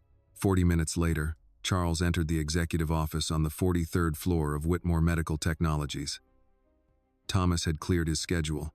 He stood near the windows with the security log in one hand and Evelyn's handwritten note about the bracelet in the other. Charles closed the door behind him. "You dragged me out of a finance meeting for this?" Thomas placed the papers on the desk. "I found the bracelet." Charles's face gave away almost nothing. "Where?" "In Ruth Carter's things." Charles gave a small nod. "Then, I suppose that answers the question." "No, it answers a different one." Thomas slid Evelyn's note across the desk. Charles read it. His expression changed. Thomas watched him carefully. Evelyn gave Ruth the bracelet. Charles set the note down. Apparently? What do you want me to say? I want you to explain why Ruth was reported to her agency for suspected theft when you knew there was a chance Evelyn gave it to her. Charles's eyes moved toward the note again. I didn't see this. Did Ruth tell you? She claimed the bracelet was a gift. Thomas's face hardened. So you did know. I knew what she said. She came here 2 days after the funeral with a jewelry box and a letter. Charles did not answer. Thomas pushed the visitor log toward him. You met her for 18 minutes. I met hundreds of people that week. You remember this one? Charles's mouth tightened. Thomas stepped closer to the desk. What happened during those 18 minutes? She said Evelyn had given her the bracelet. I told her the estate inventory listed it as missing. And? She wanted to see you. Thomas waited. Charles finally said, I told her that wasn't possible. Why? Because you could barely function. That wasn't your decision to make.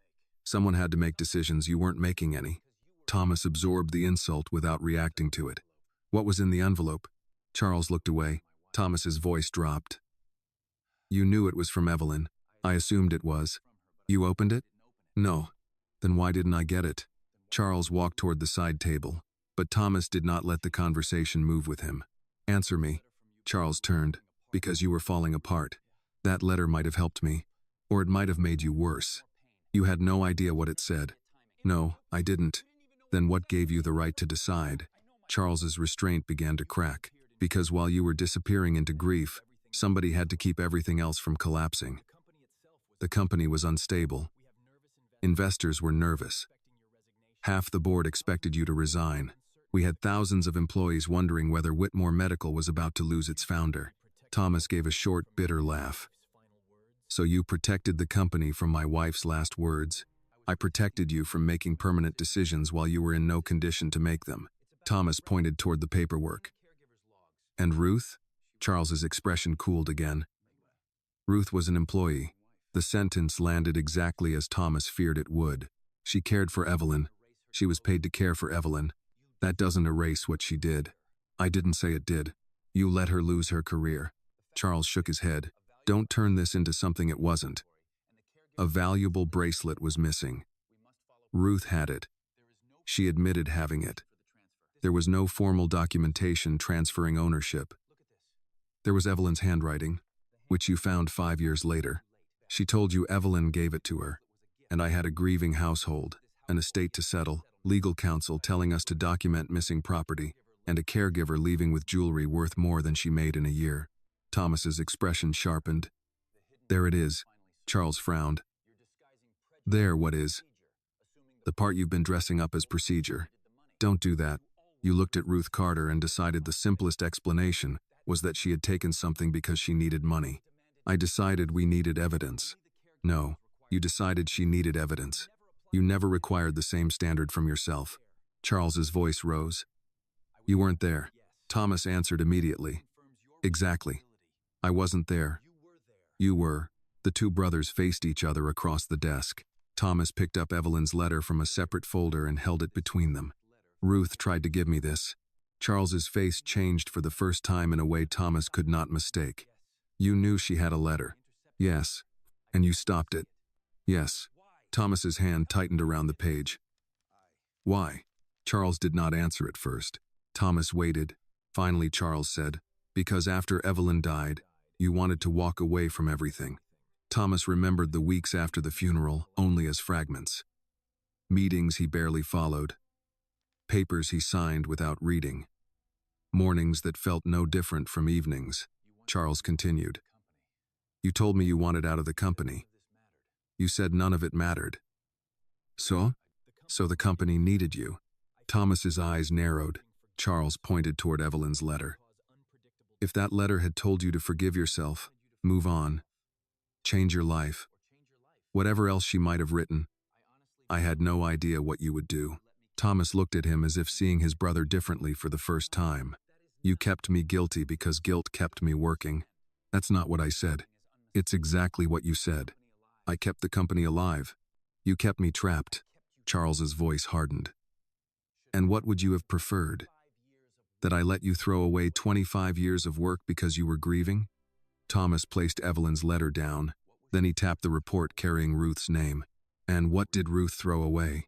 Charles did not respond. Her career? Her reputation? 2 years of stable work before she died? Did those count for less because nobody in a boardroom knew her name? Charles looked toward the papers. Thomas asked the question one last time. Did you believe Ruth stole that bracelet? Charles remained quiet for several seconds. Then he said, no. Thomas felt something inside him settle into a colder, clearer understanding. You knew. I knew Evelyn may have given it to her. And you let Ruth carry the word thief anyway. Charles reached for his briefcase. This conversation is over. Thomas blocked nothing, threatened nothing.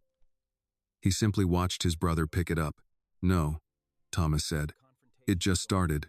Charles stopped at the door. Thomas gathered the documents into one folder. Ruth Carter couldn't make you listen 5 years ago. Annie can't force you to listen now.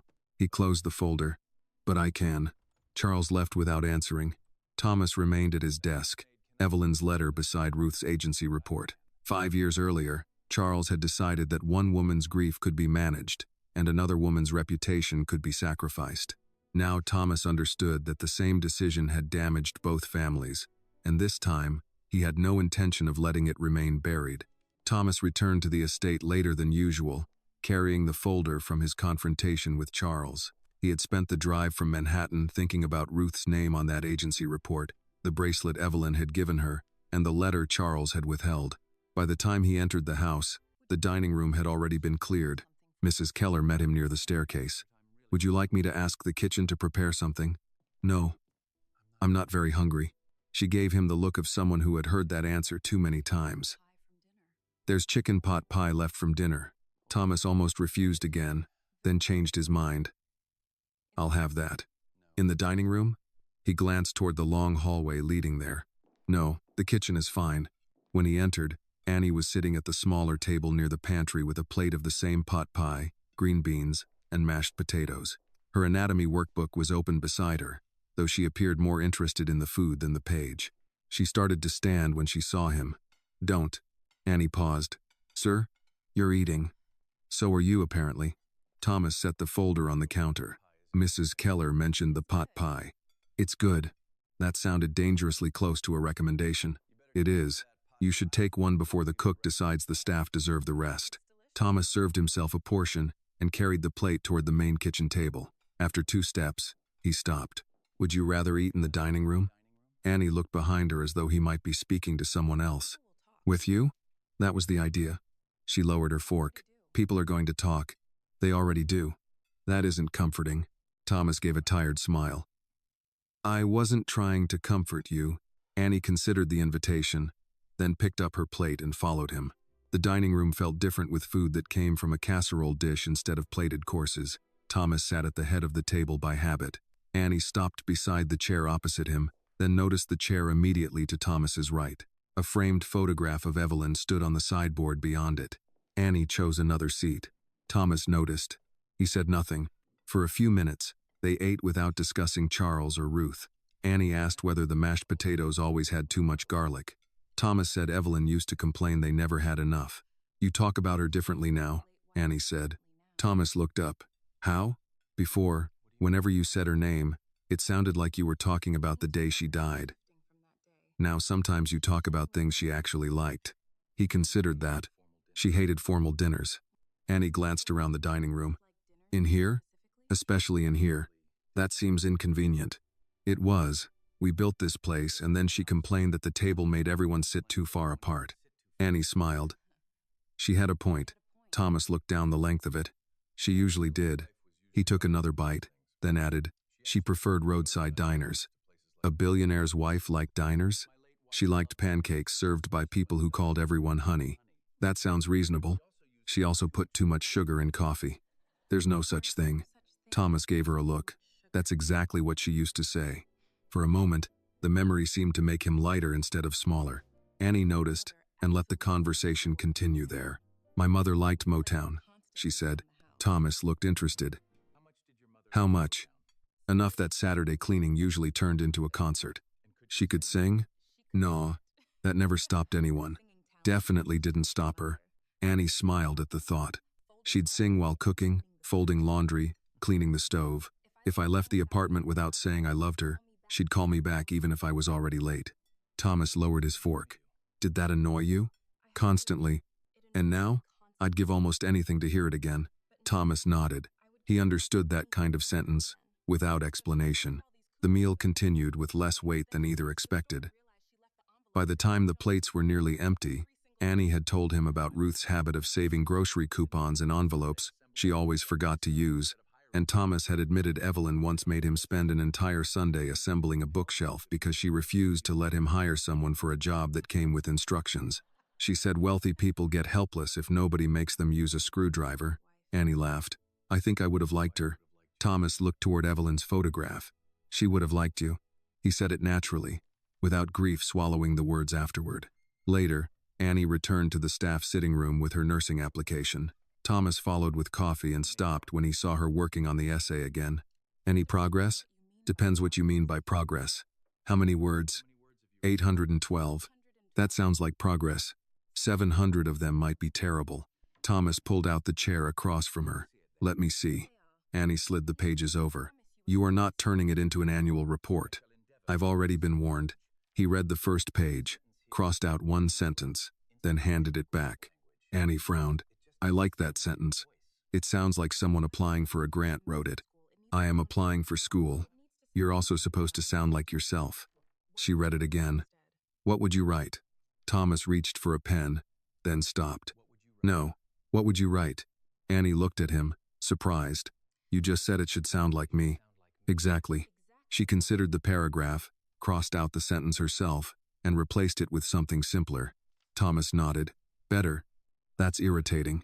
I'm learning to live with your disappointment. Annie smiled and continued editing. After several minutes, Thomas spoke again. I'm going to make this public.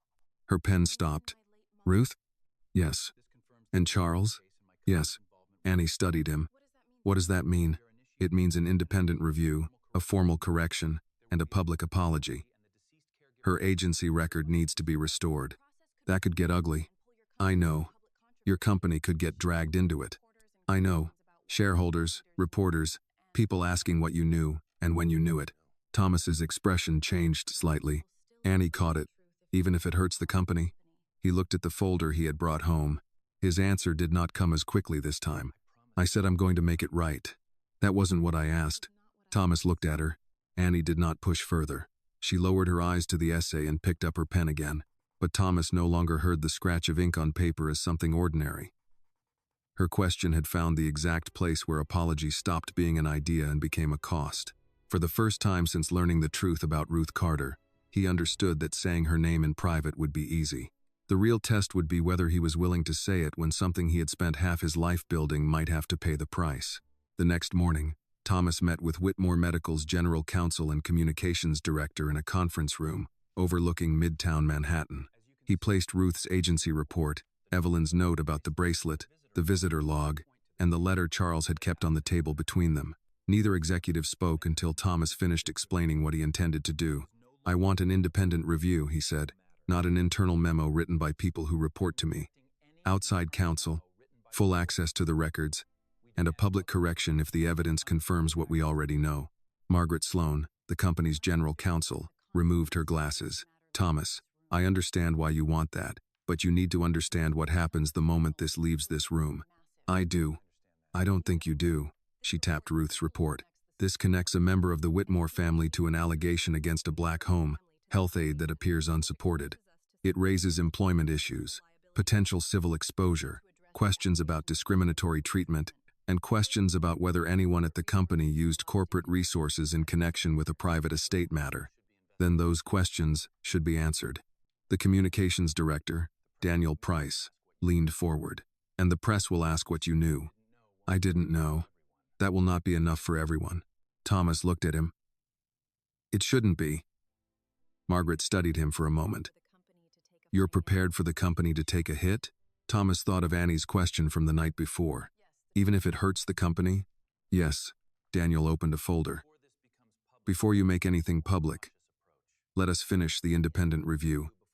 If you announce an apology now, and new facts appear later, you lose control of the story. I'm not interested in controlling Ruth Carter's story. No, but you are responsible for 42,000 employees. Thomas's expression tightened. That argument sounded too much like Charles. Margaret noticed. This isn't about burying anything. It's about doing this correctly. Thomas finally nodded. 48 hours. Get outside counsel involved today. What Thomas did not know was that Charles had already begun making calls. By lunch, 3 board members had heard that Thomas was reopening a private matter connected to Evelyn's final months. By mid-afternoon, the story had changed. Thomas was no longer reviewing an old complaint.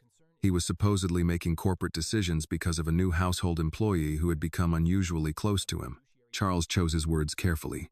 He never accused Annie directly. He did not need to. I'm concerned about Thomas, he told one director. He has had periods of heavy drinking since Evelyn died. Now he's emotionally invested in the daughter of a former caregiver. And suddenly he wants to expose the company to a public scandal. To another, he said, I'm not questioning the young woman's motives. I'm questioning his judgment. By evening, Thomas received calls from 2 directors asking whether he was well enough to remain CEO. He understood immediately where the questions had started. He called Charles. You're discussing Annie with the board. I'm discussing you. Keep her name out of it. I haven't said anything untrue. You've implied plenty. Charles lowered his voice. You are risking a public company over a household employment dispute from 5 years ago. A woman's reputation was destroyed. And that is regrettable. Regrettable? What word would satisfy you, Thomas? The truth would be a good start. Charles ended the call soon afterward. But the damage continued without him. The next morning, a business gossip site published a short item claiming an unnamed young employee at Thomas Whitmore's estate had become an unexpected influence over the billionaire founder during a period of emotional instability. The article did not identify Annie at first. Within hours, another site did. A photograph taken outside a grocery store appeared online. Annie saw it during her lunch break. She was carrying a paper bag and looking toward the parking lot. The caption described her as the maid at the center of the Whitmore family dispute. Her stomach tightened. By the time her shift ended, strangers had already posted theories about why a young black housemaid had gained access to a wealthy widower. Some said she wanted tuition money. Others suggested Ruth had planned the connection years earlier. A few repeated the theft accusation as though it had been proven. Annie shut off her phone. The next afternoon, she left the estate briefly to buy toiletries. At the grocery store, a woman near the checkout recognized her and raised a phone in her direction. Are you the girl from the Whitmore story? Annie turned away and paid without answering. When she returned to the estate, Charles's car was in the driveway. She found him near the rear hallway. Miss Carter. Annie kept walking. I'd like a word. I'm working. This will take less than a minute. She stopped, though she did not move closer. Charles adjusted his cuff. You've seen the coverage? Yes. I'm sorry you've been pulled into it. Annie gave him a tired look. Are you? Yes. That's strange. Charles's expression cooled. What does that mean? It means your concern sounds different after reading what people are saying about me. I didn't write those articles. No, you just gave people a story they already knew how to tell. That's unfair. Annie's voice remained controlled. You told me not to confuse kindness with having a place here. You warned your brother about me. Now people online think I walked into this house looking for money. I never said anything about your race. Annie nodded once. That's true. Charles seemed relieved too soon. Then she added, You never have to. His face hardened. Annie continued, You can call me inexperienced. You can say I don't understand boundaries. You can say someone like me might misunderstand attention from someone like him. Everyone else fills in the rest for you. That is your interpretation. It's my experience. Charles stepped closer. Your experience does not give you the right to accuse me of prejudice, and your position doesn't give you the right to decide what happened to my mother. For the first time, Charles had no immediate answer. Annie walked away. That evening, Thomas returned home and asked Mrs. Keller where Annie was. She finished her shift early. Why? Mrs. Keller hesitated. You should speak to her yourself. Thomas went to the staff wing and knocked on Annie's door. No answer. He tried again. Annie? Inside, she sat on the edge of the bed with her phone turned off beside her. Her suitcase was open. Her clothes were folded inside. On top of them lay the uniform she had worn for less than 2 weeks. Thomas remained outside Annie's door for several seconds before knocking again. "Annie, it's me." There was movement inside. Then the door opened halfway. Annie had changed out of her uniform. Her suitcase sat open on the bed behind her. Thomas's eyes moved from the folded clothes to the uniform lying on top. "You're leaving." "I am." "For the night?" "For good." The answer landed harder than he expected. "Why didn't you come to me first?" Annie gave him a tired look. "Because this isn't something you can fix before dinner. Let me decide that." "That's exactly the problem." Thomas took that in without responding. Annie opened the door farther. "I was nobody to the public 2 weeks ago. I was working, saving money, filling out school applications. Now strangers are taking pictures of me at grocery stores and talking about my mother like they knew her. I can have security assigned to you." "No." "I can have our attorneys contact the sites publishing false information." "No." "Annie, at least let me." "Please stop." Her voice broke slightly, and Thomas stopped speaking. She pressed her hands together, trying to hold on to what she wanted to say. "You keep offering things that make the next 24 hours easier. Security, lawyers, money. But none of those things answer why my mother spent years with that accusation attached to her name. I'm working on that." "I know. Then why leave now?" "Because I can't work here while everyone outside this house turns me into part of some story about a lonely billionaire and a maid who got too close to him." Thomas's jaw tightened. "That isn't what happened." "I know that. You know that. They don't. We can correct it." "Then correct what matters." He looked at her. Annie continued. "Before I came here, I was just trying to get into nursing school. Now people are reposting that old theft accusation about my mother as if it were proven. Every time someone writes my name, hers comes with it." Thomas's expression softened. "I'm sorry. I know. I should have kept you out of the company side of this." "No, I chose to help." "Then don't leave because Charles made this ugly." Annie shook her head. "I'm not leaving because of Charles. I'm leaving because I need to know I can still make one decision in my own life without waiting to see what the Whitmore family does next." Thomas had no answer for that. She reached for the uniform and folded it once more before setting it inside the suitcase. Thomas watched her. "Where will you go?" "Back to my apartment." "Will you be all right there?" "Yes." "Do you need—" Annie raised one hand. Thomas stopped himself. A small, exhausted smile appeared on her face. "You almost offered money again." "I was going to offer a car." "That's still you trying to solve me." "I'm beginning to understand why your application essay took so long." Despite everything, Annie let out a short laugh. It disappeared quickly. Thomas stepped farther into the doorway. "Tell me what you want me to do." She answered without hesitation. "Don't protect me." Thomas frowned. "Tell the truth." He said nothing.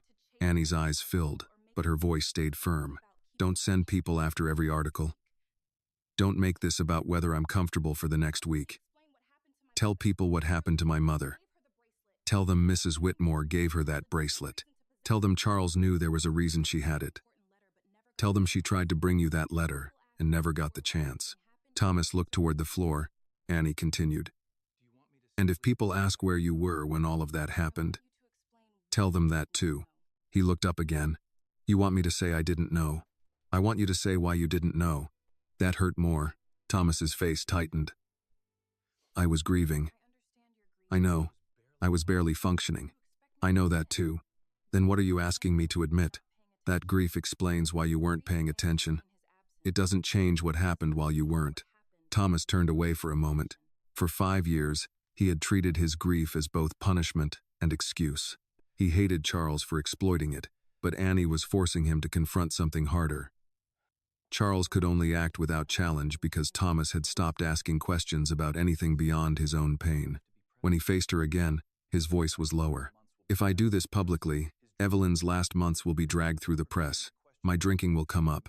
The board will ask whether I'm fit to stay CEO. Charles will make sure every mistake I made becomes part of the story." Annie nodded. "Probably. The company could take a serious hit." "I know." Thomas searched her face. "And you still think I should do it?" Annie picked up her suitcase and set it on the floor. "I think justice that only happens when it's convenient isn't much justice." The sentence stayed with him. She rolled the suitcase toward the hallway. Thomas stepped aside. Mrs. Keller was waiting near the end of the corridor. When Annie reached her, The older woman pulled her into a long embrace. The cook appeared from the service stairs carrying a brown paper bag. "I made you turkey sandwiches," she said, "and take the apple pie before Thomas decides he wants it." Thomas stood several feet away. "I heard that." The cook looked at him. "Good." For the first time that evening, Annie smiled. Then she looked back at Thomas. "I'm not asking you to save my mother." "I know. She doesn't need saving anymore." Thomas nodded. "She needs the truth." "I know." Annie left. The front door closed behind her, and the estate immediately felt different. Near midnight, Thomas returned to the kitchen. The same chair, the same photograph of Evelyn, the same place where Annie had first put down warm milk and an old book. He opened a cabinet and took out the bourbon. For several seconds he held the bottle in his hand. 5 years of nights were tied to that ritual. Pour. Drink. Remember only enough to hurt. Drink again. Thomas unscrewed the cap, then walked to the sink. He emptied the bottle, not in anger, not as a promise that grief had ended. He simply watched the bourbon disappear because he finally understood that suffering was not the same thing as accountability. He rinsed the bottle, set it aside, and picked up his phone. Charles answered after 4 rings. "It's almost midnight." "I know. What do you want?" "Emergency board meeting tomorrow morning." Charles was quiet for a moment. "Thomas, don't do something reckless." "Because that girl walked out." "Her name is Annie." "I know her name." "Then remember her mother's too." Charles's voice hardened. "Think very carefully about what you're about to do." Thomas looked at Evelyn's photograph. For years he had confused thinking carefully with being afraid to act. This time, the difference was clear. "I finally am," he said, and ended the call. By 8 the next morning, Thomas was already at Whitmore Medical's headquarters. The emergency board meeting had been scheduled for 10. Outside counsel had arrived early, and Margaret Sloan was waiting in his office with a draft statement thick with legal language designed to protect him from every direction. Thomas read the first page, then set it down. "This says Charles acted independently. That's the position supported by the documents we have," Margaret said. "It also says I had no knowledge of Ruth Carter's complaint." "You didn't." Thomas looked at the next paragraph. "And this one says I had no reasonable opportunity to know." Margaret hesitated. "That is defensible." "Is it true?" "You were grieving. Charles handled estate matters. You were not involved in the agency complaint." "That isn't what I asked." Margaret closed the folder in front of her. "What do you want the statement to say?" Thomas walked toward the window. Manhattan traffic moved far below. Thousands of people beginning ordinary workdays while his own company prepared to decide whether telling the truth was too expensive.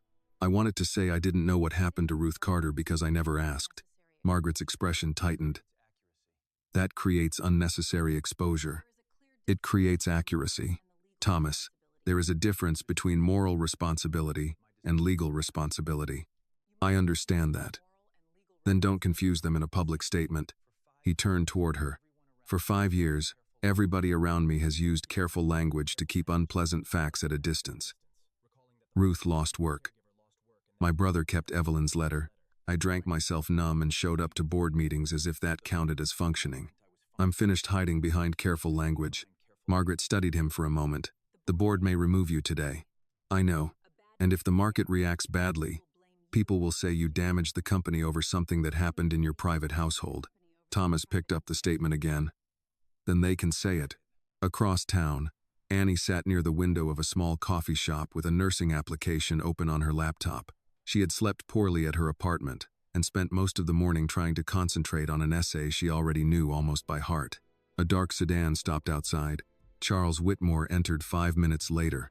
Annie noticed him as soon as he crossed the cafe. She closed her laptop. "What are you doing here?" Charles removed his gloves and took the chair across from her without asking. "I thought we should speak before the board meeting. I don't work for your family anymore. That may make this conversation easier." He placed a slim leather folder on the table. Annie did not touch it. "What is that?" "An agreement." "No. You haven't read it." "I don't need to." Charles kept his voice low. "Annie, don't make this harder than it has to be." Her eyes narrowed. "Hard for who?" "For everyone." He opened the folder himself. Inside was a settlement agreement and a check. Annie looked at the amount. For a second, every practical worry in her life became a number on a piece of paper.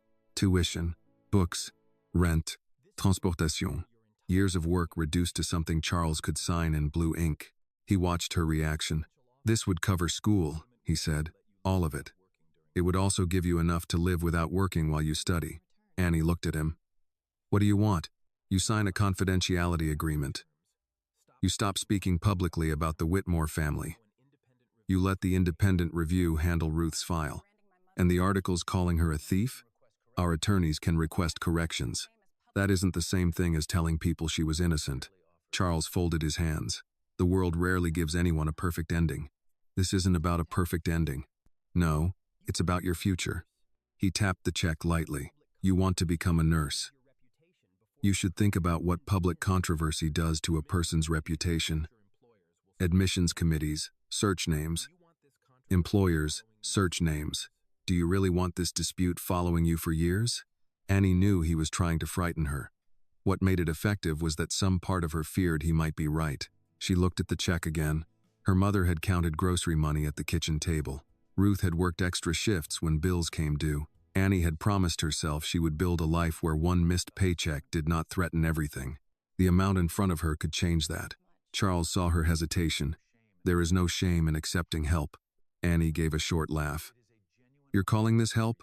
I'm calling it a chance to move forward. You mean quietly. I mean intelligently. She looked at the signature line on the agreement. If I sign this, can I still say my mother didn't steal the bracelet? Charles paused. That would depend on the context. Annie closed the folder. There was her answer. Charles pushed it back toward her. Think before you refuse. I am thinking. You're 18. This amount of money could change your life. My mother's name already changed hers. Your mother is gone, Annie. The words hurt more because he said them as a fact instead of an insult. Annie's expression hardened. Yes, she is. Then make the decision that helps the person who is still here. She looked at him for several seconds. My mother died poor. Charles said nothing. She worked whatever job she could get after your family made people question whether she could be trusted. She never got the chance to correct that. Annie pushed the folder across the table. She doesn't have to stay dishonored. Charles's jaw tightened. Pride is expensive. So is shame. He picked up the folder. You may regret this. Maybe. Annie opened her laptop again. But if I ever become a nurse, I want to know I got there without selling the one thing my mother can't defend for herself. Charles stood. Before leaving, he said, Thomas may lose his company today. Annie met his eyes. Then I hope he remembers why. At 9:45, Margaret handed Thomas a revised statement. He read the first paragraph. Better, but still careful. Thomas took a pen and crossed out an entire section. Margaret watched him. What are you doing? Removing the part where I pretend ignorance makes me innocent. Thomas. He placed the pen down. I had the power to ask questions. Margaret waited. I didn't. A staff member opened the office door. The board is ready. Thomas picked up Ruth's file, Evelyn's letter, and the note confirming the bracelet had been a gift. Then he left the prepared statement behind. As he walked toward the boardroom, he understood something he should have learned years earlier. Keeping a position was easy when the price was someone else's dignity. The harder test was deciding what the position was worth once the cost became his own. Thomas entered the boardroom carrying 3 folders and Evelyn's letter. 12 directors were already seated, along with Margaret Sloan, outside counsel, and 2 members of the audit committee. Charles sat near the far end of the table with his hands folded in front of him. Thomas took his usual seat but did not open the prepared statement. Charles spoke first. Before we begin, I think the board deserves some context. Thomas looked at him. Go ahead. Charles turned to the others. My brother has had a difficult 5 years. No one disputes that. He has dealt with grief, periods of excessive drinking, and decisions made under emotional strain. Recently, a young household employee became connected to a dispute involving her late mother, who once worked for Evelyn. One director shifted in his chair. Charles continued. Thomas now wants the company to make public statements about a private employment matter that occurred at his home, despite the reputational and financial consequences. Thomas said nothing. Charles looked toward him. I am not saying Ruth Carter deserved unfair treatment. I am saying this board has an obligation to ask whether Thomas is making business decisions from evidence or guilt. A director near the center of the table asked, Thomas, do you want to respond? He opened the first folder. Charles is right about one thing. Several faces changed. I spent 5 years grieving badly. Charles turned toward him. Thomas continued. I drank too much. I worked too much. I used this company as a place where I could avoid everything waiting for me at home. There were days I signed documents I barely cared about and nights I stayed in this building because I didn't want to walk into an empty house. Margaret watched him but did not interrupt. Thomas placed both hands on the table. So if the question is whether grief affected me, the answer is yes. Charles started to speak. Thomas raised a hand. I'm not finished. He opened the folder and removed Ruth's agency report. This is Ruth Carter. He passed copies down both sides of the table. She cared for Evelyn during the final months of her illness. After Evelyn died, a bracelet was listed as missing from the estate. Ruth had that bracelet. Based on that fact, her agency was told there was reason to suspect theft. One director glanced down. Was there a police report? No. Any criminal investigation? No. Was the bracelet recovered? Thomas reached into the second folder. It was found in Ruth Carter's personal effects. Charles spoke quickly. Which is exactly why the concern at the time was reasonable. Thomas picked up Evelyn's handwritten note. No, this is why it wasn't. He handed the original to Margaret, who read it before passing it to outside counsel. Evelyn gave Ruth the bracelet. Charles's expression tightened. Thomas continued. She wrote that note 3 days before she died. Ruth later returned to my home with the bracelet and an envelope intended for me. Security records confirm she met Charles for 18 minutes. A director turned to Charles. Did that happen? Charles answered carefully. Yes. Did Ruth tell you the bracelet was a gift? Yes. Thomas opened the third folder. And did you still authorize the report sent to her agency? Charles looked at him. I documented a disputed piece of property during the settlement of an estate. Thomas's voice remained controlled. You marked a caregiver as a theft concern without a police complaint, without proving she stole anything, and after she told you Evelyn had given it to her. Charles replied, there was no formal transfer document. There was Evelyn's handwriting, which surfaced years later. Thomas shook his head. No. Ruth told you then. You chose not to believe her. Charles's voice sharpened. Because she was leaving with jewelry worth more than her annual income. The sentence changed the atmosphere around the table. Thomas did not look away. That is exactly the point. Charles frowned. Don't twist my words. I don't need to. Thomas looked around the table. A wealthy woman gives away an expensive bracelet, and no one questions whether she had the right to do it. A black caregiver leaves with that same bracelet, and suddenly the assumption is that she needs to prove she didn't steal it. Charles said, this is becoming theatrical. No.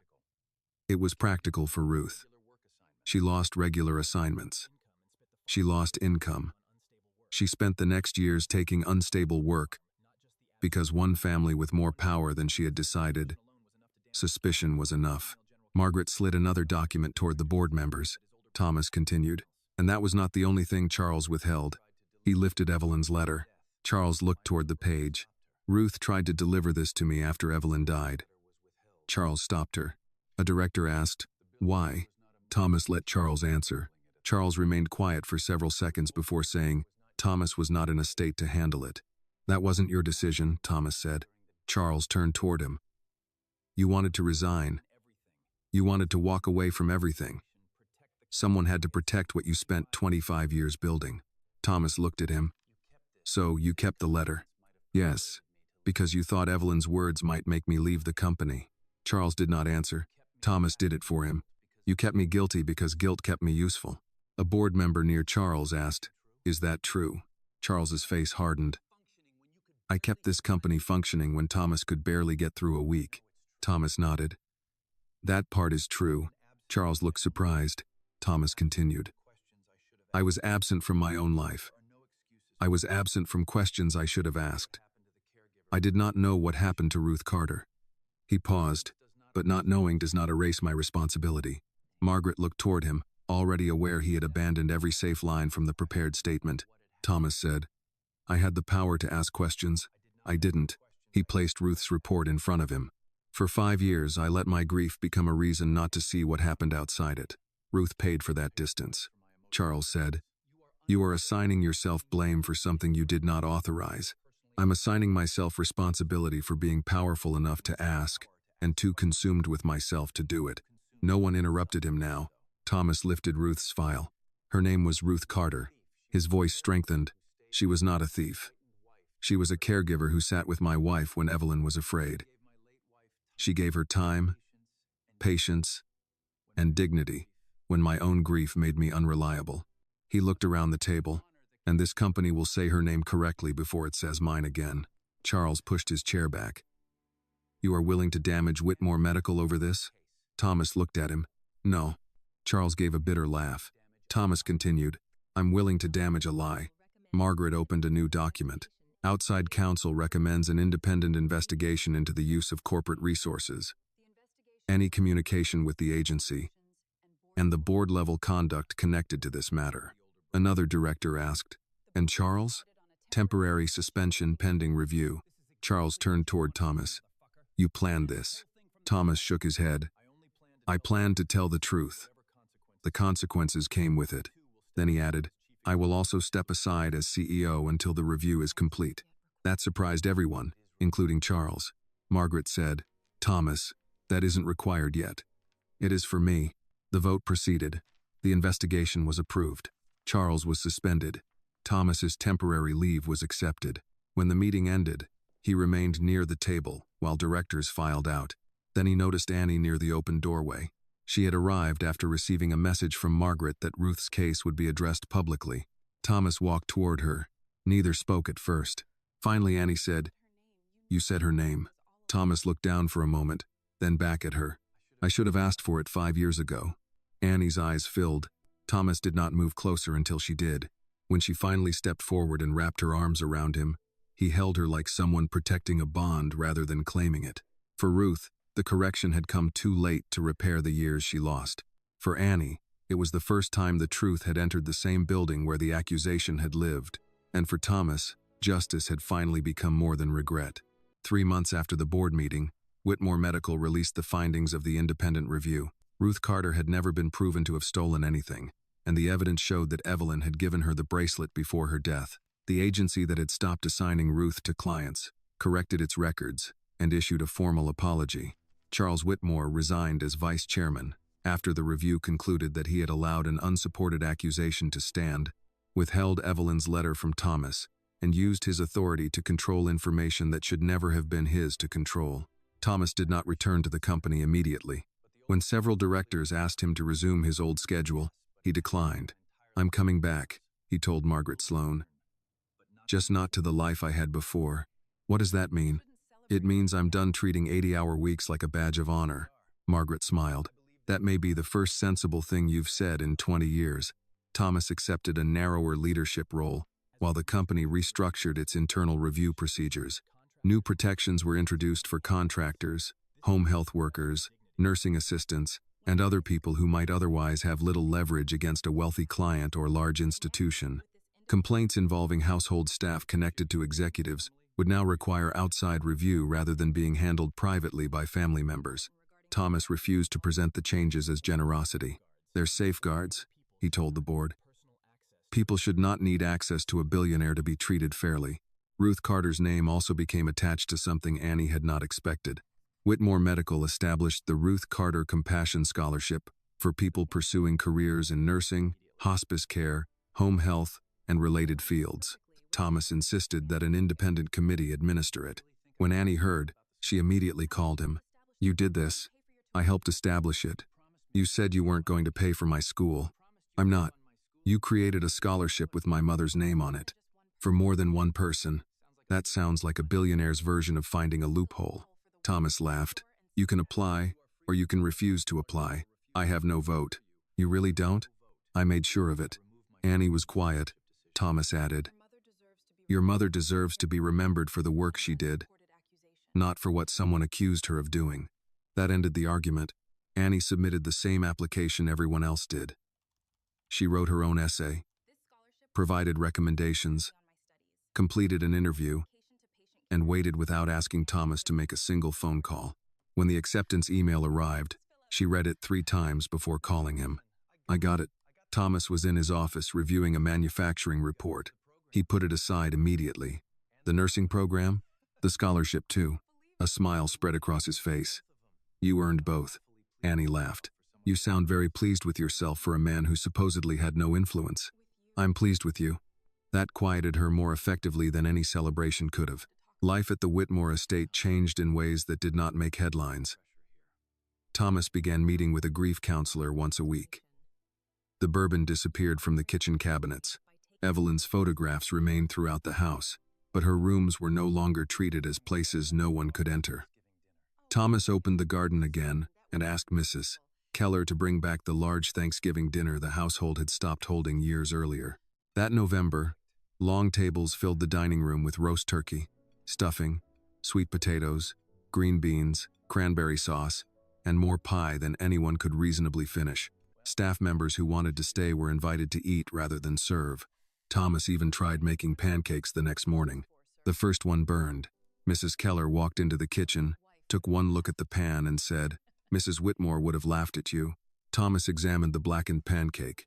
She usually did. Instead of letting the memory close him off, he smiled. A year passed from the night Annie had first stepped into the kitchen carrying warm milk and her mother's book. Just after midnight, Thomas sat at the same table reading. A mug of warm milk rested beside him. Evelyn's photograph remained near the window, but the bourbon bottle that had once shared the table with it was gone. Footsteps approached from the hallway. Thomas looked up. Annie entered wearing scrubs beneath a winter coat, tired after a long nursing shift. Her hair was pulled back, and a canvas school bag hung from one shoulder. "You look exhausted," Thomas said. "I'm choosing to take that as concern rather than criticism." It was concern. That's progress. She set her bag down and noticed the milk. "You still drink that?" "I developed the habit after an employee ignored several direct instructions and forced it on me." "I remember her. Terrible employee. Absolutely impossible." Annie pulled out the chair across from him but remained standing for a moment. Her expression became deliberately formal. Thomas recognized what she was doing before she spoke. "Sir, may I talk to you for a minute?" He looked at her, then laughed. "After everything we've been through, you still think you need permission? I like keeping you humble. That has never been part of your job description. I don't work for you anymore. You remind me often." She sat. Thomas pushed the second mug toward her. On the table between them rested the old blue book. Its spine had been repaired, though Thomas had instructed the bookbinder not to remove the worn edges or faded marks. Annie opened it. Evelyn's inscription to Ruth remained inside. Behind it, Thomas had added several photographs. Ruth in her home. Health uniform. Evelyn sitting in her garden. Annie on her first day of nursing school, and one taken after the scholarship ceremony with Thomas beside her. Annie touched the edge of her mother's photograph. "You kept all of them. They seemed like they should stay together." She closed the book carefully. Thomas looked toward Evelyn's picture. "Your mother sat with Evelyn when I couldn't." Annie listened, and somehow her daughter came back 5 years later and sat with me. Annie rested both hands around the warm mug. "Maybe sometimes people just shouldn't have to sit alone." Thomas looked at her, then at the photograph beside him. For years, remembering Evelyn had meant returning to one terrible night. Now other memories came with her name. Burnt pancakes, bad coffee, grocery store, Thanksgiving dinners, arguments over books, laughter from the piano room. Thomas touched the edge of Evelyn's photograph. "I think she'd agree." Outside, the estate rested beneath the cold New York night.